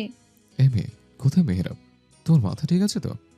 রুদ্রর চিৎকার চেঁচামেচি শুনে উঠে বসলো মেঘ, তেজ দেখিয়ে বলে, এই সমস্যা কি আপনার? মেহরাব না হন রুদ্র তো মানুষ, তো এত ষাঁড়ের মতো চিৎকার করছেন কেন? গিয়ে ফ্রেশ হন। আমি স্যার? তা নয়তো কি, দেখতে মানুষ হলেও ব্যবহারে বোঝা যায় আস্ত ষাঁড়। আর একজন ভালো সুস্থ স্বাভাবিক মানুষ কখনো ষাঁড়ের মতো চেঁচায় না, আর যে চেঁচায় সে বড় ষাঁড়। রুদ্র রেগে তাকিয়ে আছে। মেঘ সেসবে পাত্তা না দিয়ে আবারও শুয়ে পড়ল। রুদ্র ওয়াশরুম থেকে বেরিয়ে আবার ডাকাডাকি শুরু করলো। মেঘ বিরক্তি চোখে তাকায় রুদ্রর দিকে। আল্লাহ, কি যে পাপ করেছিলাম, আমার ভাগ্যে এমন একটা জামাই জুটলো। একে তো বদরাগী সাথে আনরোমান্টিকও। আমি বদরাগী? হুম। আমি আনরোমান্টিক? তা নয়তো কি? আমায় তুমি সামলাতে পারবে না। রুদ্রর কথায় মেঘ বেশ লজ্জা পেল। এক লাইন বেশি বলে ফেলেছে সে। মাথা নিচু করে ফ্রেশ হতে চলে গেল। মেঘ যেতে রুদ্র মুচকি হাসলো। সোফায় বসে বসে ফোনে স্ক্রল করছে। মেঘ আসতেই বলল, রুমটা সুন্দরভাবে গুছিয়ে নেবে। আমার অর্ধেক আমি গুছিয়ে নিব, আপনারটা আপনি গুছিয়ে নিন। আরে আমি এসব করতে পারি না। তো কি পারেন? রাগ দেখাতে আর বকা দিতে পারি। সেটাও আমার মতো নিরীহ মেয়েটার সাথেই। আচ্ছা, আর ঝগড়া করবো না। তাহলে তো বাঁচলাম। যত সব। রুদ্রকে মুখ বাঁকিয়ে রুমটা গুছিয়ে নিল মেঘ। এরই মাঝে আরিশা এসে ডেকে গেছে দুজনকে। রুম গুছানো হতে রুদ্রর পেছন পেছন মেঘও বেরিয়ে গেল রুম থেকে। অনেক লেট হয়ে গেছে, সবাই কাজে ব্যস্ত। মেঘ আর রুদ্র টেবিলে বসে নাস্তা খাচ্ছে, তবে কেউ কারোর দিকে ভুলেও তাকায়নি। শ্রাবণ, আরিশ তারা বিষয়টা খেয়াল করছে। মুখ দেখেই বোঝা যাচ্ছে সাপে নেউলে সম্পর্ক তাদের মাঝে। নাস্তা শেষ করে সবার সাথে কথা বলল মেঘ। একটু পর আলিশা মেঘকে সাজাতে নিয়ে গেল। রুদ্র সোফায় বসে আছে, পাশে শ্রাবণ, আরিশ ওকে নিয়ে হাসি ঠাট্টায় মেতে আছে। রুদ্র কিছু বলছে না। রাখি, ইরাফ, রাত্রি, যারা সবাই মেঘের কাছে বসে আছে। রাখি তো মেঘের কাছে আসতেই বকা শুনেই যাচ্ছে। কেন মেহরাবের থেকে রুদ্রর পিক নেয়নি, আর গেটের কাছে রুদ্রকে বর বেশি দেখে কেন বলেনি। বকাঝকা শেষ, সবাই মিলে স্টেজে চলে গেল। রুদ্র সবার সাথে হাসি মুখে কথা বলছে। মেঘেরও সেম অবস্থা। কাউকে বুঝতে দেওয়া যাবে না তারা দুজন যে বিয়েটা মানে না। সবাই মিলে আড্ডা, মাস্তি, খাওয়া দাওয়া, ফটোশ্যুট এসবের মাঝে বৌভাতের অনুষ্ঠান শেষ হলো। মেঘের সাথে রুদ্রর যাওয়ার কথা কিন্তু সে যেতে নারাজ। আবরাবের কথায় সবাই বেশ অবাক। নতুন বিয়ে হয়েছে মাত্র, এখনই যেতে বারণ করছে। তারপর শ্রাবণ আরিশের কথাই গেল। কাউকে কিছু বলতে পারছে না। একে তো বাবা মা, মেয়েরা ওর খুব ভালো বন্ধু। মেকি হাসি টেনে গাড়িতে উঠে বসলো রুদ্র। বাড়িতে আসতেই যেন মনটা হালকা হয়ে গেল মেঘের। অপরিচিত সব মুখ, আবার এই ঝগড়ুতে রুদ্র। এক অপরিচিত পরিবেশ থেকে নিজ নিরে আসলে কার না মন হালকা হয়। ফ্রেশ হয়ে ড্রয়িং রুমে বসে সবার সাথে কথা বলছে মেঘ। রুদ্রকে বেশি পাত্তা দিচ্ছে না। আপাতত রুদ্র না থাকলেও সমস্যা নেই। রুদ্র মেহরাবের সাথে বসে কথা বলছে। একটু পর পর মেঘের দিকে তাকাচ্ছে। মেহরাব আর মেঘ কিছুটা রিচিত মুখ। রাখির সাথেও তেমন একটা পরিচয় নেই রুদ্রর। মেহরাবের কথা বলছে আর সাথে, কিন্তু এই মেঘ এত ভাব নিচ্ছে মনে হয় রুদ্রকে চিনতেই পারছে না। এদিকে মেঘের ইগনোর সহ্য হচ্ছে না রুদ্রর। মনে মনে ঠিক করে নেয়, মেঘ, আজকে তোমার খবর আছে, শুধু রুমে যাও। মনের মধ্যে বেশ রাগ রুদ্রর। রাতে খাওয়া দাওয়া শেষে যে যার রুমে চলে গেল। মেঘ রুমে ঢুকতেই রুদ্র দরজা বন্ধ করে দিল। দেখুন, আপনি আমার গেস্ট, জামাই পরের হিসাব। আমি আপনার মতো মিসবিহেভ করব না। আমার রুম, আমার সোফায় আপনি আপনার মতো থাকতে পারেন, বাধা নেই। রুদ্র কিছু বলছে না। রুদ্রকে চুপ থাকতে দেখে মেঘ আবারও বলে উঠল, আপনি ঘুমাতে পারেন, আমি খাট নিয়ে ঝগড়া করব না। তুমি ঝগড়া করলেই কি আর না করলেই কি, বাইরে সবার সামনে আমাদের জামাই বউয়ের মতো থাকতে হবে। বিয়েটা নিয়ে আমাদের মাঝে দ্বন্দ্ব, তাহলে তুমি বাইরে আমাকে পাত্তা দিচ্ছ না কেন? মেঘ যাকে তাকে পাত্তাই দেয় না। রুদ্র রেগে মেঘকে দেওয়ালের সাথে চেপে ধরল। মেঘ কিছুটা ভয় পায়। এমনিতে রুদ্র থেকে দূরে থাকতে চায় সে। এই আপনি ছাড়ুন আমাকে। আমার মতো ইডিয়েটের থেকে পাত্তা পেলেই কি আর না পেলেই কি। রুদ্র কিছু বলছে না, মেঘকে ছেড়ে দিল। মেঘ খাটে এসে কোলবালিশ মাঝখানে রেখে শুয়ে পড়ল। একটা কম্বল দিয়ে কিভাবে ঘুমাবো? দেখুন, আমার রুমে আমি একা থাকি, তাই একটা কম্বল। আর এখন কিভাবে আর একটা আনবো? সবাই তো সন্দেহ করবে। আচ্ছা, তুমি কি কম্বল গায়ে দিতে হবে না, তোমার ওড়না তুমি গায়ে জড়িয়ে ঘুমাও। আপনাকে আমি জিজ্ঞেস করেছি? এটা আমার রুম, বেশি ভ্যাঁ ভ্যাঁ করলে না বের করে দিব। তুমি না বলেছিলে কিছু বলবে না? আমার রুম, আমার এটা সেটা, তাহলে? বলেছিলাম বলবো না, কিন্তু আপনি তো ছ্যাঁচড়া, তাই বলতে হলো। আমি ছেঁচড়া না, তুমি একটা তেরা। আল্লাহ, কিছু পাপ করেছিলাম যে এমন একটা ঘাড় তেরা বউ আমার কপালে ছুটল। আল্লাহ, কি পাপ করেছিলাম যে এমন একটা ছ্যাঁচড়া জামাই কপালে জুটলো। এই মেয়ে, চুপ থাকো, নাহলে থাপ্পড় দিয়ে কালো বানিয়ে দেবো। এই বাড়িটা আমার, রুমটাও আমার। আপনি যে দাঁড়িয়ে কথা বলছেন ওই জায়গাটাও আমার রুমের অংশ। আর আমার সাথে কোন সাহসে বড় বড় কথা বলছেন? রুমটা, বাড়িটা, জায়গাটা যারই হোক, বউটা কার? আপনি না বিয়ে মানেন না? ঠিক বলেছ, আমি মানি না। এখন তুমি যাও তো, বেশি বকবক করলে সবাইকে ডেকে ঠাস ঠাস চড় খাবো। মেঘ কিছু বলছে না, উঠে কাভার্ড থেকে আরেকটা পাতলা কম্বল নামিয়ে সোফায় গিয়ে শুয়ে পড়ল। মনের মধ্যে আগুন জ্বলছে তার। শুধুমাত্র নিজের বাড়ি আর রুদ্রর মতো খারাপ বিহেভ করতে চায় না তাই। মেঘ যেতে রুদ্র লাইট অফ করে শুয়ে পড়ল। 1 সপ্তাহ কেটে গেল। এই 1 সপ্তাহ পর মেঘ রুদ্রর সাথে কলেজ যাচ্ছে। বিয়ের পর সব নিয়মকানুন সম্পূর্ণ শেষ হলেও মেঘ আর রুদ্রর মাঝে ঝগড়া, মন কষাকষি কোনোটাই কমেনি। সিদ্ধান্ত হয়েছে মেঘ রুদ্রর সাথে ডেইলি কলেজ যাবে, আবার রুদ্রর সাথে চলে আসবে। রুদ্রর কথা মতো সব হবে। রুদ্র গাড়ি ড্রাইভ করছে, পেছনে মেঘ বসে আছে। এই গাড়িতে ওঠা নিয়েও একটু আগে ঝগড়া হয়েছে তাদের মাঝে। গাড়িতে সম্পূর্ণ নীরবতা বিরাজমান। কলেজ গেটের সামনে আসতে মেঘ নেমে ভেতরে চলে গেল। রুদ্র সাইডে গাড়ি রেখে আসবে। কলেজে প্রবেশ করতেই সবাই কেমন করে যেন মেঘের দিকে তাকিয়ে আছে। সবার এমন নজর যেন মেঘকে বিভ্রান্ত করছে। কেমন যেন অস্বস্তি লাগছে। লজ্জা মিশ্রিত মুখ নিয়ে দোতলায় চলে গেল। ক্লাসরুমে প্রবেশ করতেই আলিশার মুখোমুখি হলো। মেঘকে দেখা মাত্রই যেন রাগ ক্রমশ তাকে ঘিরে ধরেছে। খোঁজ খবর নিয়ে জেনেছে মেঘের সাথে রুদ্রর বিয়ে হয়েছে। এই 1 সপ্তাহ ধরে মেঘের আসার অপেক্ষায় ছিল আলিশা।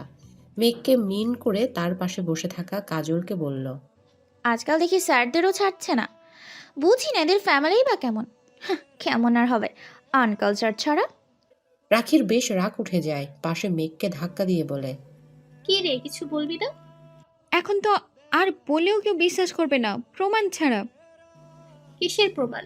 এখন আর কাউকে ভয় পেয়ে লাভ নেই। তোকে বাজে কথা শুনিয়েছে, তুই আগে সোজা নালিশ দিবি। মেঘ কিছু বলছে না। রাখি নিজে উঠে গিয়ে আলিশার সামনে দাঁড়ালো। রাখিকে দেখে আলিশা ব্যঙ্গ করে বলল। রাখির কথায় আলিশার রেগে বলে, দেখ দেখ, একজনকে বলতে আর একজন এসে হাজির। ঝগড়া করবি নাকি রাখি? আসলে আমরা চারটার সাথে ঝগড়া করি না, আমাদের প্রেস্টিজ আছে। বাই দ্য ওয়ে, তুমি কি যেন বলছিলে? ও, স্যারদেরও ছাড়ছে না। আসলে ব্যাপারটা হলো, এটা পারিবারিকভাবে বিয়ে। এখানে ম্যাক কোনো স্যারকে তুলে নিয়ে বিয়ে করেনি, আর রুদ্র রাম্মই ওকে পছন্দ করেছে। আসলে সবার সবকিছুর যোগ্যতা থাকে না, তেমনি তোমার মধ্যেও রুদ্রর বউ হবার যোগ্যতা নেই। থাকলে মেঘের আগে তোমাকেই দেখতো রুদ্র রাম্মু। আর যাদের যোগ্যতা নেই তারাই সবসময় হিংসে করে আর সমালোচনা করে। তোর সাহস তো কম না, এই মেঘের অ্যাসিস্ট্যান্টগিরি করতে এসেছিস। অ্যাসিস্ট্যান্ট না বেবি, এটা হলো বন্ধুত্ব। ওকে কেউ বাজে কথা বলবে আর আমি দাঁড়িয়ে দাঁড়িয়ে শুনবো? কখনোই না। থেমে, আর আলিশা, তোমায় বলছি, কোনো কিছু সম্পূর্ণ না জেনে বাজে কথা বলবে না। আর তোমার যদি এতই শখ রুদ্রর বিয়ে করার, তাহলে ওর ফ্যামিলিকে বলতে। আলিশা জোরে চিৎকার করে উঠল। রুদ্র ক্লাসে প্রবেশ করতে দেখলো ভিড়। কারোর কোনো হুঁশ নেই যে রুদ্র ক্লাসে প্রবেশ করেছে। নিজের রাগ কন্ট্রোল করতে না পেরে সোজা মেঘের গালে চড় বসিয়ে দিল আলিশা। মেঘও দেরি করেনি, তিনি তিনটা চড় আলিশার গালে বসিয়ে দেয়। জের গলায় বলে, পারিবারিক শিক্ষার বড্ড অভাব তোমার আলিশা। 3rd ক্লাস মেন্টালিটির মেয়ে মানুষ। তখন আলিশা বলে, তোকে কলেজ থেকে বের করে দিব আমি। তোর বিবাহিত জীবনে আমি আগুন ধরিয়ে দেবো মেঘ, মনে রাখবি। আলিশা একবার চারদিকে নজর দেয়, তাকে নিজের করে ছাড়ে। আর রুদ্রকে তো আমি নিজের করে। বলার আগে আরেকটা চড় বসে যায় আলিশার গালে। সবাই এবার চুপচাপ হয়ে যায়। আলিশা গালে হাত দিয়ে দাঁড়িয়ে আছে। রুদ্র রাগী দৃষ্টি নিক্ষেপ করে বলে, হাউ ডেয়ার ইউ আলিশা, এটা মেঘ আর আমার লাইফের পার্সোনাল বিষয়। আর এটা একটা প্রতিষ্ঠান। তুমি এখানে এসে এসব কি নিয়ে ঝগড়া করছো? বেয়াদব মেয়ে। আর তুমি কাকে কলেজ থেকে বের করার কথা বলছো? তুমি আমাকে দেখেছো তো? তুমি আমি টিসি দিয়ে বের করবো। কারোর লাইফে হস্তক্ষেপ করার অধিকার তোমার নেই। Gate out of the class. Alisha কিছু বলছে না, সোজা ক্লাসরুম থেকে বেরিয়ে গেল। আর তোমরা সবাইকে দাঁড়িয়ে দাঁড়িয়ে তামসা দেখবে? যে যাও, জার্সিতে বসো। রুদ্রর কথায় যে যার সিটে চলে গেল। রুদ্র ক্লাসে মনোযোগ দিল। মেঘকে কে মারলো, কে কি করলো তাতে রুদ্রর মাথা ব্যথা নেই। এখানে তার দায়িত্ব ছিল, সে পালন করেছে। ক্লাস শেষ করে এক নজর মেঘের দিকে তাকিয়ে বেরিয়ে গেল রুদ্র। রুদ্র যেতে কেউ কেউ বলছে আলিশা একদম ওভার, আবার কেউ কেউ আলিশার মতো কুতুক্তি করছে মেঘকে। মেঘ রাখি সেসবে কান দিচ্ছে না। ক্লাস শেষ করে ক্যান্টিনের দিকে গেল দুজন। 10 মিনিট সময়ের মধ্যে যা করার করতে হবে, না হলে রুদ্র ওকে রেখেই চলে যাবে। ক্যান্টিনে গিয়ে কী খাবে বুঝতে পারছে না দুজন। শেষে রাখি দুটো আইসক্রিম নিল। ক্যান্টিন থেকে বেরিয়ে গেটের সামনে হেঁটে আসছে দুজন, তখনই আলিশা ওদের সামনে দাঁড়ালো। হিংস্র মনোভাব তার মাঝে বিরাজমান। তুই কি ভেবেছিস আমি একটা চর খাবার পর রুদ্রর পিছু ছেড়ে দিব? একদম না। এই চর আর অপমানের শোধ আমি তোর কাছ থেকে নেব। Just wait and see. Alisha একদমে কথাগুলো বলে চলে গেল। একদম ভয় পাবি না, রুদ্রর কাছে সব বলে দিবি, দেখবি ওই আলিশাকে আরেকদিন থাপড়িয়ে সোজা করে দেবে। মেঘ কিছু বলছে না। সে ভালো করেই জানে আলিশা তাকে কি বললো না বললো তাতে রুদ্রর কিচ্ছু যায় আসে না। আলিশাকে কথা শুনিয়েছে শুধুমাত্র নিজের দায়িত্বের জন্য, না হলে বেশি বাড়াবাড়ি হয়ে যাবে। রাখি মেঘকে বলে, কি এত ভাবছিস তুই? কই কিছু না তো। আচ্ছা তুই তাড়াতাড়ি যা, আবার না হলে বকা খাবি। আমিও গেলাম। রাখি বাই বলে চলে আসলো। মেঘ গিয়ে গাড়ির পেছনে বসে পড়লো। রুদ্র বসে আছে। কি হলো, গাড়ি স্টার্ট দিচ্ছে না কেন? আমি কি তোমার ড্রাইভার? না। তাহলে পেছনে বসে কি আমাকে ড্রাইভার আর তুমি নিজেকে ম্যাম সাহেবে প্রমাণ করতে চাইছো? না আসলে তা না। মেঘ বেরিয়ে আসলো গাড়ি থেকে। সামনের সিটে বসতে রুদ্র গাড়ি স্টার্ট দিল। দুজনে কোনো কথা বলছে না, পূর্ণ নীরবতা বিরাজ করছে। নীরবতা ভেঙে রুদ্র বলে উঠল, সিল বেল্ট কি আমি লাগিয়ে দিব নাকি? ইডিয়েট মেয়ে। ও মেঘ সিট বেল্ট লাগালো। আসলে একটা কথা বলার ছিল। বলতে পারো? আলিশা আজকে আমাকে আর আপনার বিষয়টা বিয়ের ব্যাপারটা নিয়ে আমার ফ্যামিলিকে কটূক্তি করে কথা বলেছে। তোমাকে কি কলেজে থাকতে হবে না, বাসায় থাকবে, আর এক্সামের সময় এক্সাম দেবে। বললেই তো হয়ে গেল আমি কলেজ আসবো। কলেজটা কোন আলিশার না। তাহলে ভয় পাও কেন? তুমি না অনেক সাহসী, মানে অনেক তেরা আর কি। একটা উপায় আছে ওকে সোজা করার। কি এমন উপায় যে ওই বেয়াদব জেদি মেয়েটাকে ঠিক করবে তুমি? কোনো ব্যাপার না, আপনি কলেজ থেকে চলে যাবেন। হোয়াট? আস্তে কথা বলুন, ষাঁড়ের মতো চেঁচাচ্ছেন কেন? তুমি জানো আমি কলেজে কেন জব করছি? কেন আবার? মেয়েদের সাথে ঢলাঢলি করতে, সরি মেয়েদের মাঝে ঝগড়া লাগাতে। শাট আপ, মুখ সামনে কথা বলো। আপনি চুপ করে বসুন, আর আমি যা বলবো তাই করবেন, নাহলে থাপড়িয়ে সোজা করে দেব। হ্যাঁ, মনে হয় তোমার থ্রেট আমি ভয় পাবো? যেদিন ঠাস করে গালে পড়বে না সেদিন বুঝবেন আমি কি জিনিস। বললেই হলো। সেসব বাদ, আপনি এখান থেকে ট্রান্সফার হয়ে চলে যাবেন। আর কিছু জানি না। দেখা যাবে। দেখা যাবে কি? আচ্ছা ঠিক আছে, ইডিয়েটের মতো কথা হবে। ইডিয়েট না, বউ বলতে শিখুন। আমি বিয়েটা মানি না, আমার নাকি বউ। হ্যাঁ, আমি কিন্তু বিয়েটা মেনে নিয়েছি। তুমি মানলেই কি আর না মানলে কি, কখনো আমার থেকে বউয়ের মর্যাদা, ভালোবাসা, কেয়ার কিচ্ছুই পাবে না। শুধু আমার বাড়িতে থাকবে আর আমার সাথে ঝগড়া করতে পারবে, কখনো মন পাবে না। আচ্ছা সমস্যা নেই, আমি আপনারই মন জয় করব। বাই দ্য ওয়ে একটা কথা, বলো। কিসের জন্য আপনি বিয়েটা মানছেন না? মেঘের প্রশ্নোত্তরে রুদ্র বলে উঠল, ভালোবাসি একজনকে, ভীষণ রকমের ভালোবাসে, তার অভাব ফিল করে। আমার কল্পনায় সে সবসময় বিরাজ করে। আমার একগুচ্ছ কাঠগোলাপের শুভ্রতায় তুমি হয়ে আছো আমার শুভ্রময়ী। মেঘ কিছু বলেনি, বেশ খারাপ লাগছে তার। রুদ্র অন্য কাউকে ভালোবাসে। বাড়িতে এসে সোজা ভেতরে চলে গেল মেঘ। রুমে এসে দরজা আটকিয়ে দাঁড়ালো। কান্না যেন দলা পাকিয়ে আসছে তার। কত ইচ্ছে ছিল তার নিজের বর তাকে খুব ভালোবাসবে, কেয়ার করবে, তার আবদারগুলো রাখবে, কিন্তু এখানে তার বিপরীত, কখনো কেয়ার ভালোবাসা পাবে না। আজকে মেঘ একাই কলেজে চলে এসেছে। রুদ্র গাড়ির সামনে দাঁড়িয়ে মেঘের জন্য ওয়েট করেছিল। মেঘ ওকে অ্যাভয়েড করে রিকশায় করে চলে এসেছে। গোমরামুখী ক্লাসে প্রবেশ করলো মেঘ। রাখির সাথেও তেমন কথা বলেনি। রুদ্র ক্লাসে আসলেই দেখলো মেঘের মুড অফ। পুরো ক্লাসে একটা কথাও বলেনি। বিষয়টা রুদ্রর মোটেও ভালো লাগেনি। গতকাল রাতেও কথা বলেনি। বাকি দিন খাট আর সোফা নিয়ে একটা না একটা ঝগড়া হতোই। গতকাল মেঘ নিজে গিয়ে সোফায় ঘুমিয়েছে। রুদ্র ক্লাস শেষ করে চলে গেল। মেঘের মুখ আগের মতোই নীরবতা বিরাজমান। রাখি নিজেও মেঘের চুপ থাকা দেখে অবাক। ক্লাস শেষ করে বাইরে আসতেই রাখি মেঘের দিকে প্রশ্ন ছুড়ে দিল, কি হয়েছে? মুড অফ কেন? ঝগড়া হয়েছে নাকি? মেঘ নিজেকে সংযুক্ত রাখতে পারেনি। রুদ্রর ব্যাপারটা বলে দিয়েছে। রাখি কি বলবে বুঝতে পারছে না। তখন মেঘ বলে, সমস্যা নেই, আমি চলে আসবো ওর লাইফ থেকে। মেঘের কথার প্রত্যুত্তরে রাখি বলে উঠল, আরে তুই কি পাগল হয়ে গেছিস? আন্টিকে, তোর ফ্যামিলিকে বল। বিয়েটা যেহেতু আন্টি পছন্দ করে হয়েছে, সেখানে উনি সব বুঝবেন। দেখ, জোর করে কিছুই পাওয়া যায় না, আর আমি জোর করে কারো লাইফে থাকতেই চাই না। কিন্তু বিষয়টা খারাপ দেখা যায়। আরে কিছু হবে না। কি বলবো? আচ্ছা চল যাই। মেঘ আর রাখি রিকশায় করে চলে গেল। মেঘ রুদ্রদের বাড়ির গেটের সামনে নামতেই পেছন দিয়ে রুদ্রর গাড়ি আসলো। মেঘ ভাড়া মিটিয়ে ভেতরে চলে গেল। তখনই জাফিয়া খান মেঘকে দাঁড় করালো। কিছু বলবে মা? রুদ্র কোথায়? তুমি একা যে, আর তোমাকে বেশ হালকা লাগছে। আসলে আমি গাড়ি থেকে নেমেই তাড়াতাড়ি চলে এসেছি। এমনিতে আমার মাথাটা একটু ব্যথা ব্যথা করছে। তুমি আগে বলবে না? আচ্ছা, তুমি রুদ্রর রুমে ওষুধ বক্সে মাথা ব্যথার ওষুধ পেয়ে যাবে। না হলে রুদ্রকে বললেই ও খুঁজে দেবে। মেঘ শুধু মাথা নাড়ালো। রুমে এসে ব্যাগটা খাটে রেখে সোফায় গিয়ে বসে পড়ল। তখন রুদ্রও রুমে প্রবেশ করলো।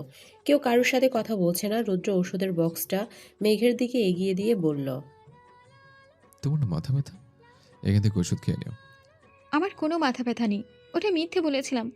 আপনার হয়তোবা আমাকে নিয়ে মাথা ব্যথা থাকতে পারে, আপনি খেয়ে নিতে পারেন, কাজে আসবে।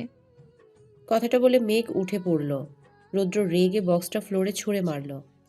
2 দিন এভাবেই কেটে গেছে। মেঘ রুদ্র কেউ কারোর সাথে কথা বলেনি। যে যার মতো কলেজে যায়, আবার চলে আসে। আগামীকাল মেঘ নিজের বাড়িতে চলে যাবে। সন্ধ্যায় ব্যাগ গুছিয়ে নিল। মেঘকে ব্যাগ গুছাতে দেখে রুদ্র প্রশ্ন করল, তুমি আমার কোথায় যাচ্ছ? সেটা আপনার না জানলেও হবে। মেঘের টেরা কথায় রুদ্রর বেশ রাগ হলো। হাত ধরে টেনে নিজের সাথে চেপে ধরল। একটু বেশি হয়ে যাচ্ছে না মিস মার্শিয়া? আমার কথার কোনো দাম নেই তোমার কাছে? আচ্ছা, আমার বুঝি দাম আছে আপনার কাছে? সেসব তোমাকে জানতে হবে না। তুমি কোথায় যাবে না ব্যাস। কেন? আমি থাকলেই কি আর না থাকলেই কি? আমি কেউ না আপনার লাইফে। আমি চলে গেলে আপনার শান্তি তো। আমি চলেই যাব। আচ্ছা, দেখি আমার পারমিশন ছাড়া তুমি অ্যাকচুয়াল নড়ে কোথাও যাও। এই বিয়ে মানি না আমি। রুদ্র আর কিছু বলেনি। সোফায় বসে 2 হাত কপালে ঠেকিয়ে বসে আছে। মেঘ ব্যাগ গুছিয়ে ব্যালকনিতে চলে গেল। রুদ্র কী করবে ভেবে পাচ্ছে না। এদিকে বিষয়টা নিয়ে বেশি বাড়াবাড়ি হলে সমস্যা, অন্যদিকে তার শুভ্রময়ী। আচ্ছা, ভুল করে অচেনা শুভ্রময়ীটা মেঘ হয়ে যেতে পারে না? তাহলেই তো সব মান অভিমান সব শেষ হয়ে যেত। একদিকে তার অচেনা ভালোবাসা, অন্যদিকে মেঘ। অচেনা শুভ্রময়ী তো শুধু অচেনা, সে তো একগুচ্ছ কাঠগোলাপের শুভ্রতায় তুমিই হয়েই বিরাজমান। মাথা কাজ করছে না রুদ্রর। ফোন হাতে ফেবুতে ঢুকলো রুদ্র। তখনই একটা পোস্ট সামনে আসলো। পুরুষের এক চোখে তার প্রাক্তন, আরেক চোখে নিজের স্ত্রী, ব্যাডা মানুষ। এই পোস্টার সাথে যেন রুদ্র পুরো মিলে গেল। ব্যালকনি থেকে এসে টেবিলের সামনে থেকে একটা বই নিল মেঘ। তখন হাত লেগে কোনার ডায়েরিটা নিচে পড়ে গেল। ডায়েরিটার ভেতর থেকে একটা নূপুর বেরিয়ে আসলো। মেঘ নূপুরটা হাতে নিল। বেশ চেনা চেনা লাগছে। এটা তো হারিয়ে যাওয়া সেই নূপুরটা। যাক, ভালোই হয়েছে, এখন আর আরেকটা বানাতে হবে না। উঠে দাঁড়াতেই গালে ঠাস করে চড় বসে গেল। রৌদ্র রক্তচক্ষু করে মেঘের দিকে তাকিয়ে আছে। মেঘ আর দেরি করেনি, ঠাস করে আরেকটা চড় রৌদ্রর গালে বসিয়ে দেয়। রৌদ্র গালে হাত দিয়ে দাঁড়িয়ে রয়। মেঘ একবার নূপুর, আরেকবার রৌদ্রর দিকে তাকালো। চড়টা কেন খেয়েছে বুঝতে পারছে না সে, তবে একটা যে মেরে দিয়েছে তার জন্য শান্তি লাগছে তার। তখন রুদ্র কড়া গলায় বলে, সাহস তো কম না? আমার ডায়েরি ফেলে দিয়েছ, আবার নব্বইটাতেও হাত দিয়েছ, আবার আমায় চর মেরেছ। তাই বলে চড় মারবেন? যাই করেছেন তাই ফিডব্যাক পেয়েছেন। চর মেরেছি তো তো তোমার ভাগ্য ভালো যে রুম থেকে বের করে দেয়নি। তা কি এমন দামি জিনিস এই নূপুরটা? সেটা তুমি বুঝবে না, আর না কখনো আমার ডায়েরি ধরবে, আর না নূপুর। আশ্চর্য, আমার হাতে ধাক্কা লেগে ডায়েরিটা পড়ে গেছে, এতে আমার কি দোষ? আর নূপুরটা আমার, আপনি কোথায় পেয়েছেন? হোয়াট? এটা তোমার? একদম মিথ্যে বলবে না, চুপচাপ গিয়ে ঘুমাও। চুপচাপ ঘুমাবো মানে? সেদিন বৃষ্টি ভেজে বাসায় ফেরার সময় আমার নূপুর এটা হারিয়ে ফেলেছে। আচ্ছা, তা বৃষ্টির দিন তুমি কি কালার ড্রেস পরেছিলে? White colour. বাসায় এসে দেখি একটা হারিয়ে ফেলেছে। থ্যাংক গড এটা পেয়ে গেলাম। আর আমাকে চড় মেরেছেন কেন? তুমি নূপুরটা ধরেছো কেন? এটা আমার নূপুর, আমি ধরবো না তো কে ধরবে? একদম মিথ্যে বলবে না। আর তোমার কথা আমি বিশ্বাস করলে তো এটা আমার শুভ্রময় নূপুর। রুদ্রর কথায় মেঘ বোকা চোখে তাকালো। এখানে শুভ্রময়ী আসবে কোথা থেকে? এটা তো তার নিজের নূপুর। মেঘ আর কথা বাড়ায়নি। রুদ্র যেন তাকে আবারও হার্ট করলো। সামান্য একটা ডায়েরি, আবার তারই হারিয়ে যাওয়ার নূপুর ধরার জন্য তাকেই চড় খেতে হলো। রাতে ডিনারের জন্য সবাই বেশ ডাকাডাকি করেছে, মেঘ যায়নি। রুদ্র ড্রয়িং রুমে গিয়ে সোফায় মুখ গোমড়া করে বসে আছে। খাবার খাওয়ার মুড নেই তার। ডাকাডাকির জন্য বিরক্তি ভাব নিয়ে বলল, আমার খেতে নেই, তোমরা খাও। বলে সোজা রুমে চলে আসলো। লাইট অফ করা, মেঘ সোফায় শুয়ে আছে। রৌদ্র ব্যালকনিতে গিয়ে সিগারেট ধরালো। সিগারেটের ধোঁয়া উড়ছে। একটু দাঁড়িয়ে থেকে রুমে চলে আসলো। সিগারেট পুরোটা শেষ হয়নি, হাতের আঙুলের ফাঁকে সিগারেট জ্বলছে। সিগারেটের ধোঁয়া নাকে আসতেই অসহ্যকর লাগছে মেঘের। শোয়া থেকে কাশতে কাশতে উঠে বসলো মেঘ। ড্রিম লাইট জ্বালানো, আবছা আলোয় কারোর ছায়ামূর্তি পানির গ্লাস এগিয়ে দিল। পানির গ্লাস হাতে নিয়ে পুরো পানিটা ঢকঢক করে খেয়ে নিল মেঘ।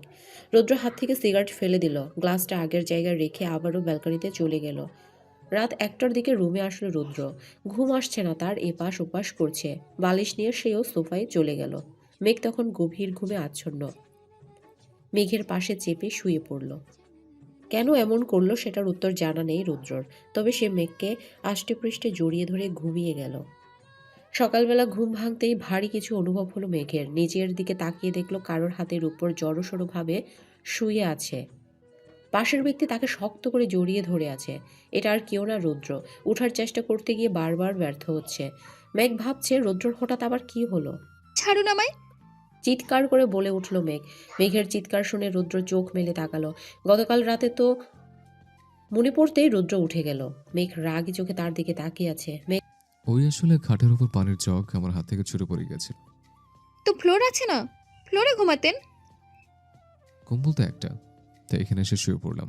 উঠে খাটের কাছে গেল। খাট চেক করলো, পুরোটাই মিথ্যে বলেছে রুদ্র। কোথায় ভেজা? ও, তাহলে শুকিয়ে গেছে। রুদ্রর কথা শেষ হওয়ার আগে বাইরে থেকে চিৎকার চেঁচামেচির শব্দ আসলো। মেঘ প্রশ্নবোধক চাহনি দিল। রুদ্র কিছু না বলে বাইরে চলে গেল। পেছন পেছন মেঘও গেল। আলিশা ড্রয়িং রুমে সব উলট পালট করে ফেলেছে। হাতে ছুরি নিয়ে দাঁড়িয়ে আছে। আলিশাকে দেখে রুদ্রর বেশ রাগ হলো। এমনিতে আলিশাকে কেন জানি সহ্য হয় না। আলিশা, তুমি আমার বাড়িতে এসে এমন করছো কেন? হাত তো কেটে ফেলে দাও। এই মেঘকে বলো এই বাড়ি থেকে চলে যেতে। তোমার লাইফ থেকে এই মেয়েকে বিদায় করো। আলিশা কথাটা মুখ থেকে বের করতেই দু গালে ঠাস ঠাস জ্বর বসিয়ে দিল জাফিয়া। জাফিয়া আলিশার বাবাকে কল দিয়ে সব বলেছে। আলিশা রেগে জাফিয়াকে ধাক্কা দিয়ে নিচে ফেলে দিল। মেঘ গিয়ে জাফিয়াকে ধরল। রৌদ্র গিয়ে সোজা আলিশার গালে থাপ্পড় মারল। How dare you! আমার বাড়িতে এসে আমার বাড়ি নষ্ট করছো, আবার আমার মায়ের গায়ে হাত দিয়েছ। গেট আউট, নাহলে ঘাট ধাক্কা দিয়ে বাড়ি থেকে বের করে দেব। আলিশা গালে হাত দিয়ে দাঁড়িয়ে আছে আশরাফ খান, আলিশার বাবা। তিনি ভেতরে প্রবেশ করতেই দেখলেন ড্রয়িং রুমের বেহাল দশা। মেয়ের এমন বিহেভে তিনি লজ্জিত হয়ে সবার কাছে সরি বলল। জাফিয়া আলিশাকে উদ্দেশ্য করে বললেন, দেখো রুদ্রর বিয়ে হয়ে গেছে আর ওরা দুজন অনেক হ্যাপি। তুমি মাঝখানে কাটা হয়ে দাঁড়াতে যাও কেন? আর রুদ্রর থেকেও ও ভালো ছেলে সাথে আমরা তোমার বিয়ে দিব। এই মার্শিয়া জাহানকে তো আমি দেখে নিব, কেউ আমায় আটকাতে পারবে না। আলিশা চলে গেল। আশরাফ খান আবারও সবার কাছে ক্ষমা চাইলেন আর কথা দিলেন কখনো আলিশা এমন করবে না রৌদ্র আর মেঘের লাইফে। কিছুক্ষণের মধ্যে পরিবেশ ঠান্ডা হলো। সবাই টেবিলে বসে নাস্তা করছে। নীরবতা বিরাজমান, শুধু চামচের শব্দ। নীরবতা ভেঙে মেঘ বলে উঠল, আমি একটু বাড়ি যাব। মেঘের কথায় রৌদ্র ওর দিকে আর চোখে তাকালো। মেঘের কথার উত্তরে জাফিয়া বলে উঠলেন, আচ্ছা যাও, হয়তোবা মন খারাপ হচ্ছে বাবা মায়ের জন্য, তবে 2 দিনের বেশি না, কারণ তোমাকে ছাড়া আমারও ভালো লাগবে না। না আম্মু, ও কোথাও যাবে না। রৌদ্র শান্ত স্বরে কথাটা বলল। তখন মেঘ বলে, না মা, আমি যাব। আমার মাকে খুব মনে পড়ছে। রুদ্র তুই থাম তো। আচ্ছা তুমি যাও, কেউ কিছু বলবে না। মেঘ তুমি যাও, রুদ্রর কথা কানে দিও না। তাহলে আমি কলেজ থেকে চলে যাব। মেঘের কথায় সবাই সম্মতি জানালো রৌদ্র ছাড়া। নাস্তা শেষ করে রুমে এসে ব্যাগ কাঁধে নিল মেঘ। রৌদ্র রুমে প্রবেশ করলো। মেঘ কিছু বলেনি। ফোন হাতে বেরিয়ে আসতে নেবে তখন রৌদ্র তাকে দাঁড় করিয়ে দিল। কলেজ শেষে তুমি আমার সাথে বাড়িতে চলে আসবে, মনে থাকে যেন। আপনি একটু শান্তিতে থাকুন না। ঝগড়া, বকাঝকা, খাট, সোফা, কাবার্ড কিছু নিয়ে ঝগড়া করতে হবে না। আরে তুমি এভাবে কেন বলছো? সমস্যা নেই, খুব তাড়াতাড়ি আমিও আপনার লাইফ থেকে চলে যাব। কথাটা বলে মেঘ সোজা চলে আসলো। রৌদ্র থম মেরে দাঁড়িয়ে আছে। কেন জানি খারাপ লাগছে তার। মেঘ জাফিয়ার থেকে বিদায় নিয়ে বাইরে চলে আসলো। পিছনে রৌদ্রও আসলো, তবে মেঘ গাড়িতে উঠল না, রিকশায় করে চলে গেল। রৌদ্র গাড়িতে গম্ভীর মুখ করে বসে রইল। কেন জানি মেঘের ইগনোর তাকে হার্ট করছে। দূর থেকে বিষয়টা দেখে জাফিয়ার আর বুঝতে বাকি রইল না ওদের মাঝে কিছু হয়েছে। ক্লাসরুমে থমথম মুখে প্রবেশ করল রুদ্র। মেঘের দিকে তাকালো, তার মুড অফ। ওই দিন থেকেই মেঘের মুড অফ দেখা যায়, যেদিন অচেনা শুভ্রময়ীর কথা রুদ্র মেঘকে বলেছিল। মেঘ তো বিয়েটা মেনে নিয়েছে, তাই হয়তোবা রুদ্রর কথায় অনেক বেশি হার্ট হয়েছে ও। চুপচাপ ক্লাস শেষ করে রুদ্র চলে গেল। মেঘ বাকি ক্লাসগুলো শেষ করে রাখি সহ চলে গেল। রুদ্র গম্ভীর মুখে বাড়ি আসলো। জাফিয়া তাকে কথা শোনার জন্য বলেছে। রুদ্রর মনে প্রশ্ন জাগে।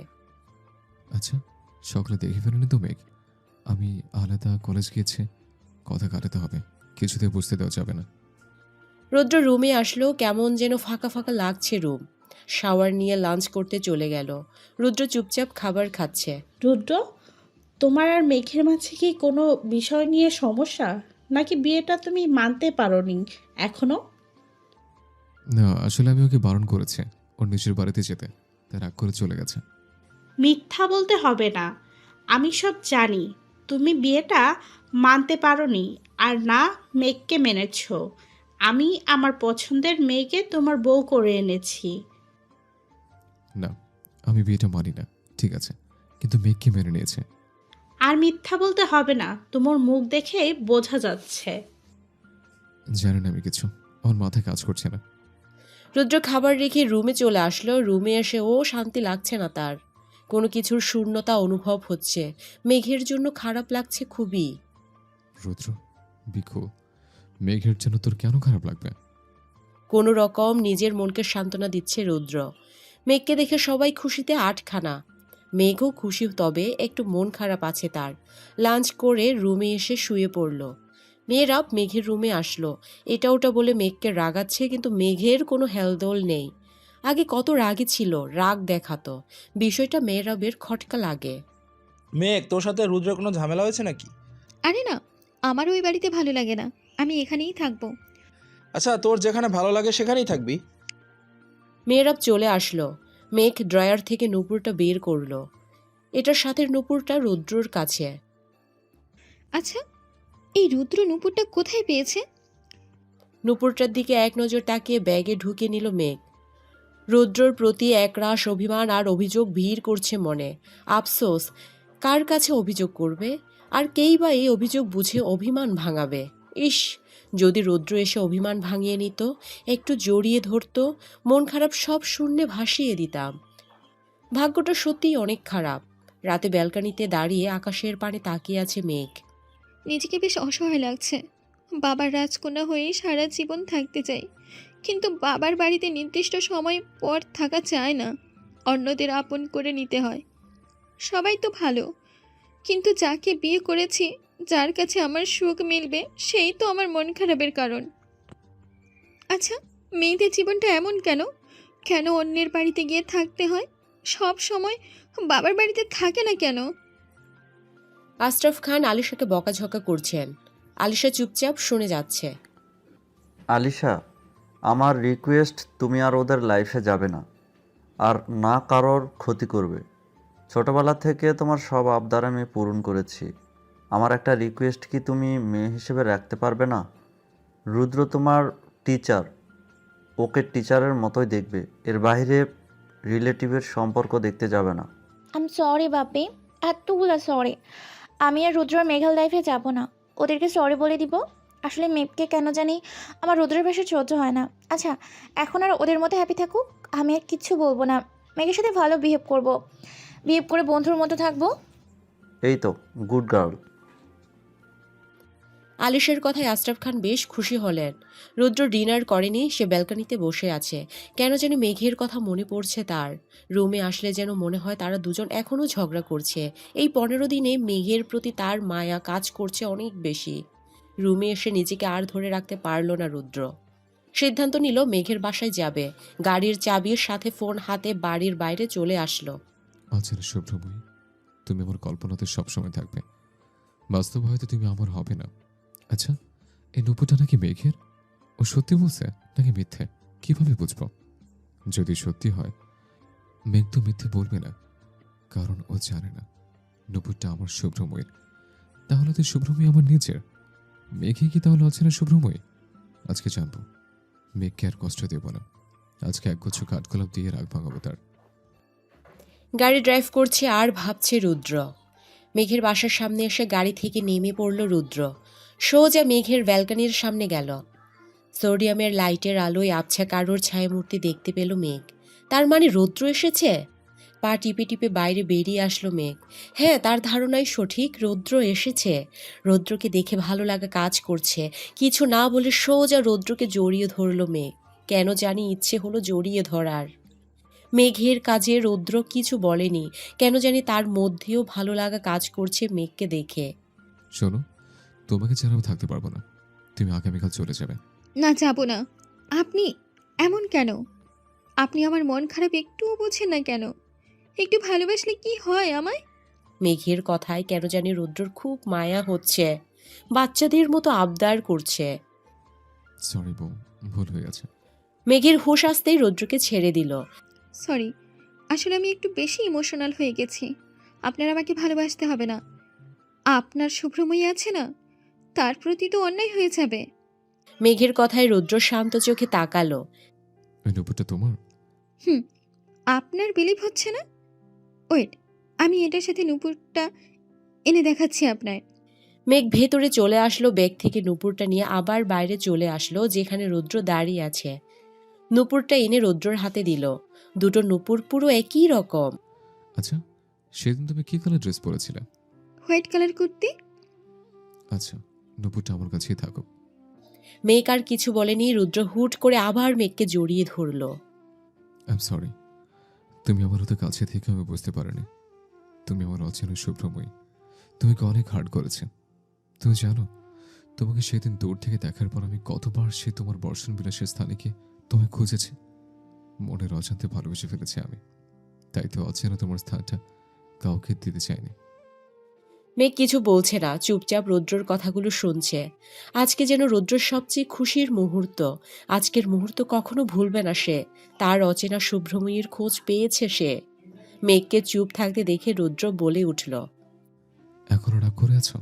আসলে তা না, আমি ভাবছি যে আপনার মতো বদলোক আমায় দূর থেকে এত ভালোবেসেছে, তাও যার সাথে আপনার সাপে নেউলে সম্পর্ক। মেঘের কথায় রুদ্র হেসে দিল। মেঘের কপালে অধরের উষ্ণ পরশ দিল। আচ্ছা বউ, ভেতরে চলে যাও। যাব না, আমি একটু ঘুরবো। এই মাঝরাতে? কিছু হবে না। আগে তো মেহরব আমাকে সন্ধ্যায় নিয়ে আমার চলে আসতো। আমার শখ মাঝরাতে ঘুরবো আর হাত ধরে হাঁটবো। রুদ্র মেঘের আর্জি মেনে নিল। দুজনে গাড়িতে উঠে বসলো। আজকে কেন যেন ভীষণ ভালো লাগছে মেঘের। হয়তো এই দিনটার অপেক্ষায় ছিল সে। মুহূর্তে অঘোর ভাবনায় তলিয়ে গেল। রুদ্র মেঘের সিট বেল্ট লাগিয়ে দিচ্ছে। মেঘের কোনো হুঁশ নেই। রুদ্র গাড়ি স্টার্ট দিল। মেঘ বাইরে তাকিয়ে আছে। রুদ্র নিজের হাত দিয়ে মোবাইলের হাত মেঘের হাত আবদ্ধ করতেই মেঘ হাতের দিকে তাকালো। এইভাবে সারা জীবন হাত ধরে রাখতে চাই। সবসময় আমার সুখ দুঃখের দিনগুলোতে তোমাকে পাশে চাই। থাকবে তো? রুদ্রর কথায় মেঘ মুচকি হেসে আরেক হাত আলতো করে হাত জোড়ার উপর রাখল। থাকবো সারা জীবন, আর এই হাত দুটি কখনো আলাদা হতে দেব না। রাগ, অভিমান করব, আবার সব হলে আপনাকেই ভালোবাসবো। ৯৯ বার বিচ্ছেদের সেঞ্চুরিতে আমি তোমাকে চাই মিসেস চৌধুরী। আর আমার জীবনের শেষ মুহূর্ত অবধি আপনাকে চাই আমি। মেঘ রুদ্রর কাঁধে মাথা রাখল। কিছুক্ষণ পর রোডের সাইডে গাড়ি দাঁড় করালো। দুজনে হাত ধরে হাঁটছে। কিছু দূর যাওয়ার পর আবারও গাড়ির দিকে ফিরে আসার জন্য হাঁটছে। রুদ্র এক গুচ্ছ কাঠগোলাপ মেঘের হাতে ধরিয়ে দিয়ে বলল, কাঠগোলাপের শুভ্র রঙের আগুন এক কল্পনাময়। কাঠগোলাপের মায়া মিশিয়ে দিয়ে ভাবে কাঠগোলাপের প্রেমে পড়ি তার শুভ্রতায়, আর তোমাদের বিবর হই তোমার হাসির স্নিগ্ধতায়। আমার দেওয়া একগুচ্ছ কাঠগোলাপের শুভ্রতায় তুমি মিশে আছো।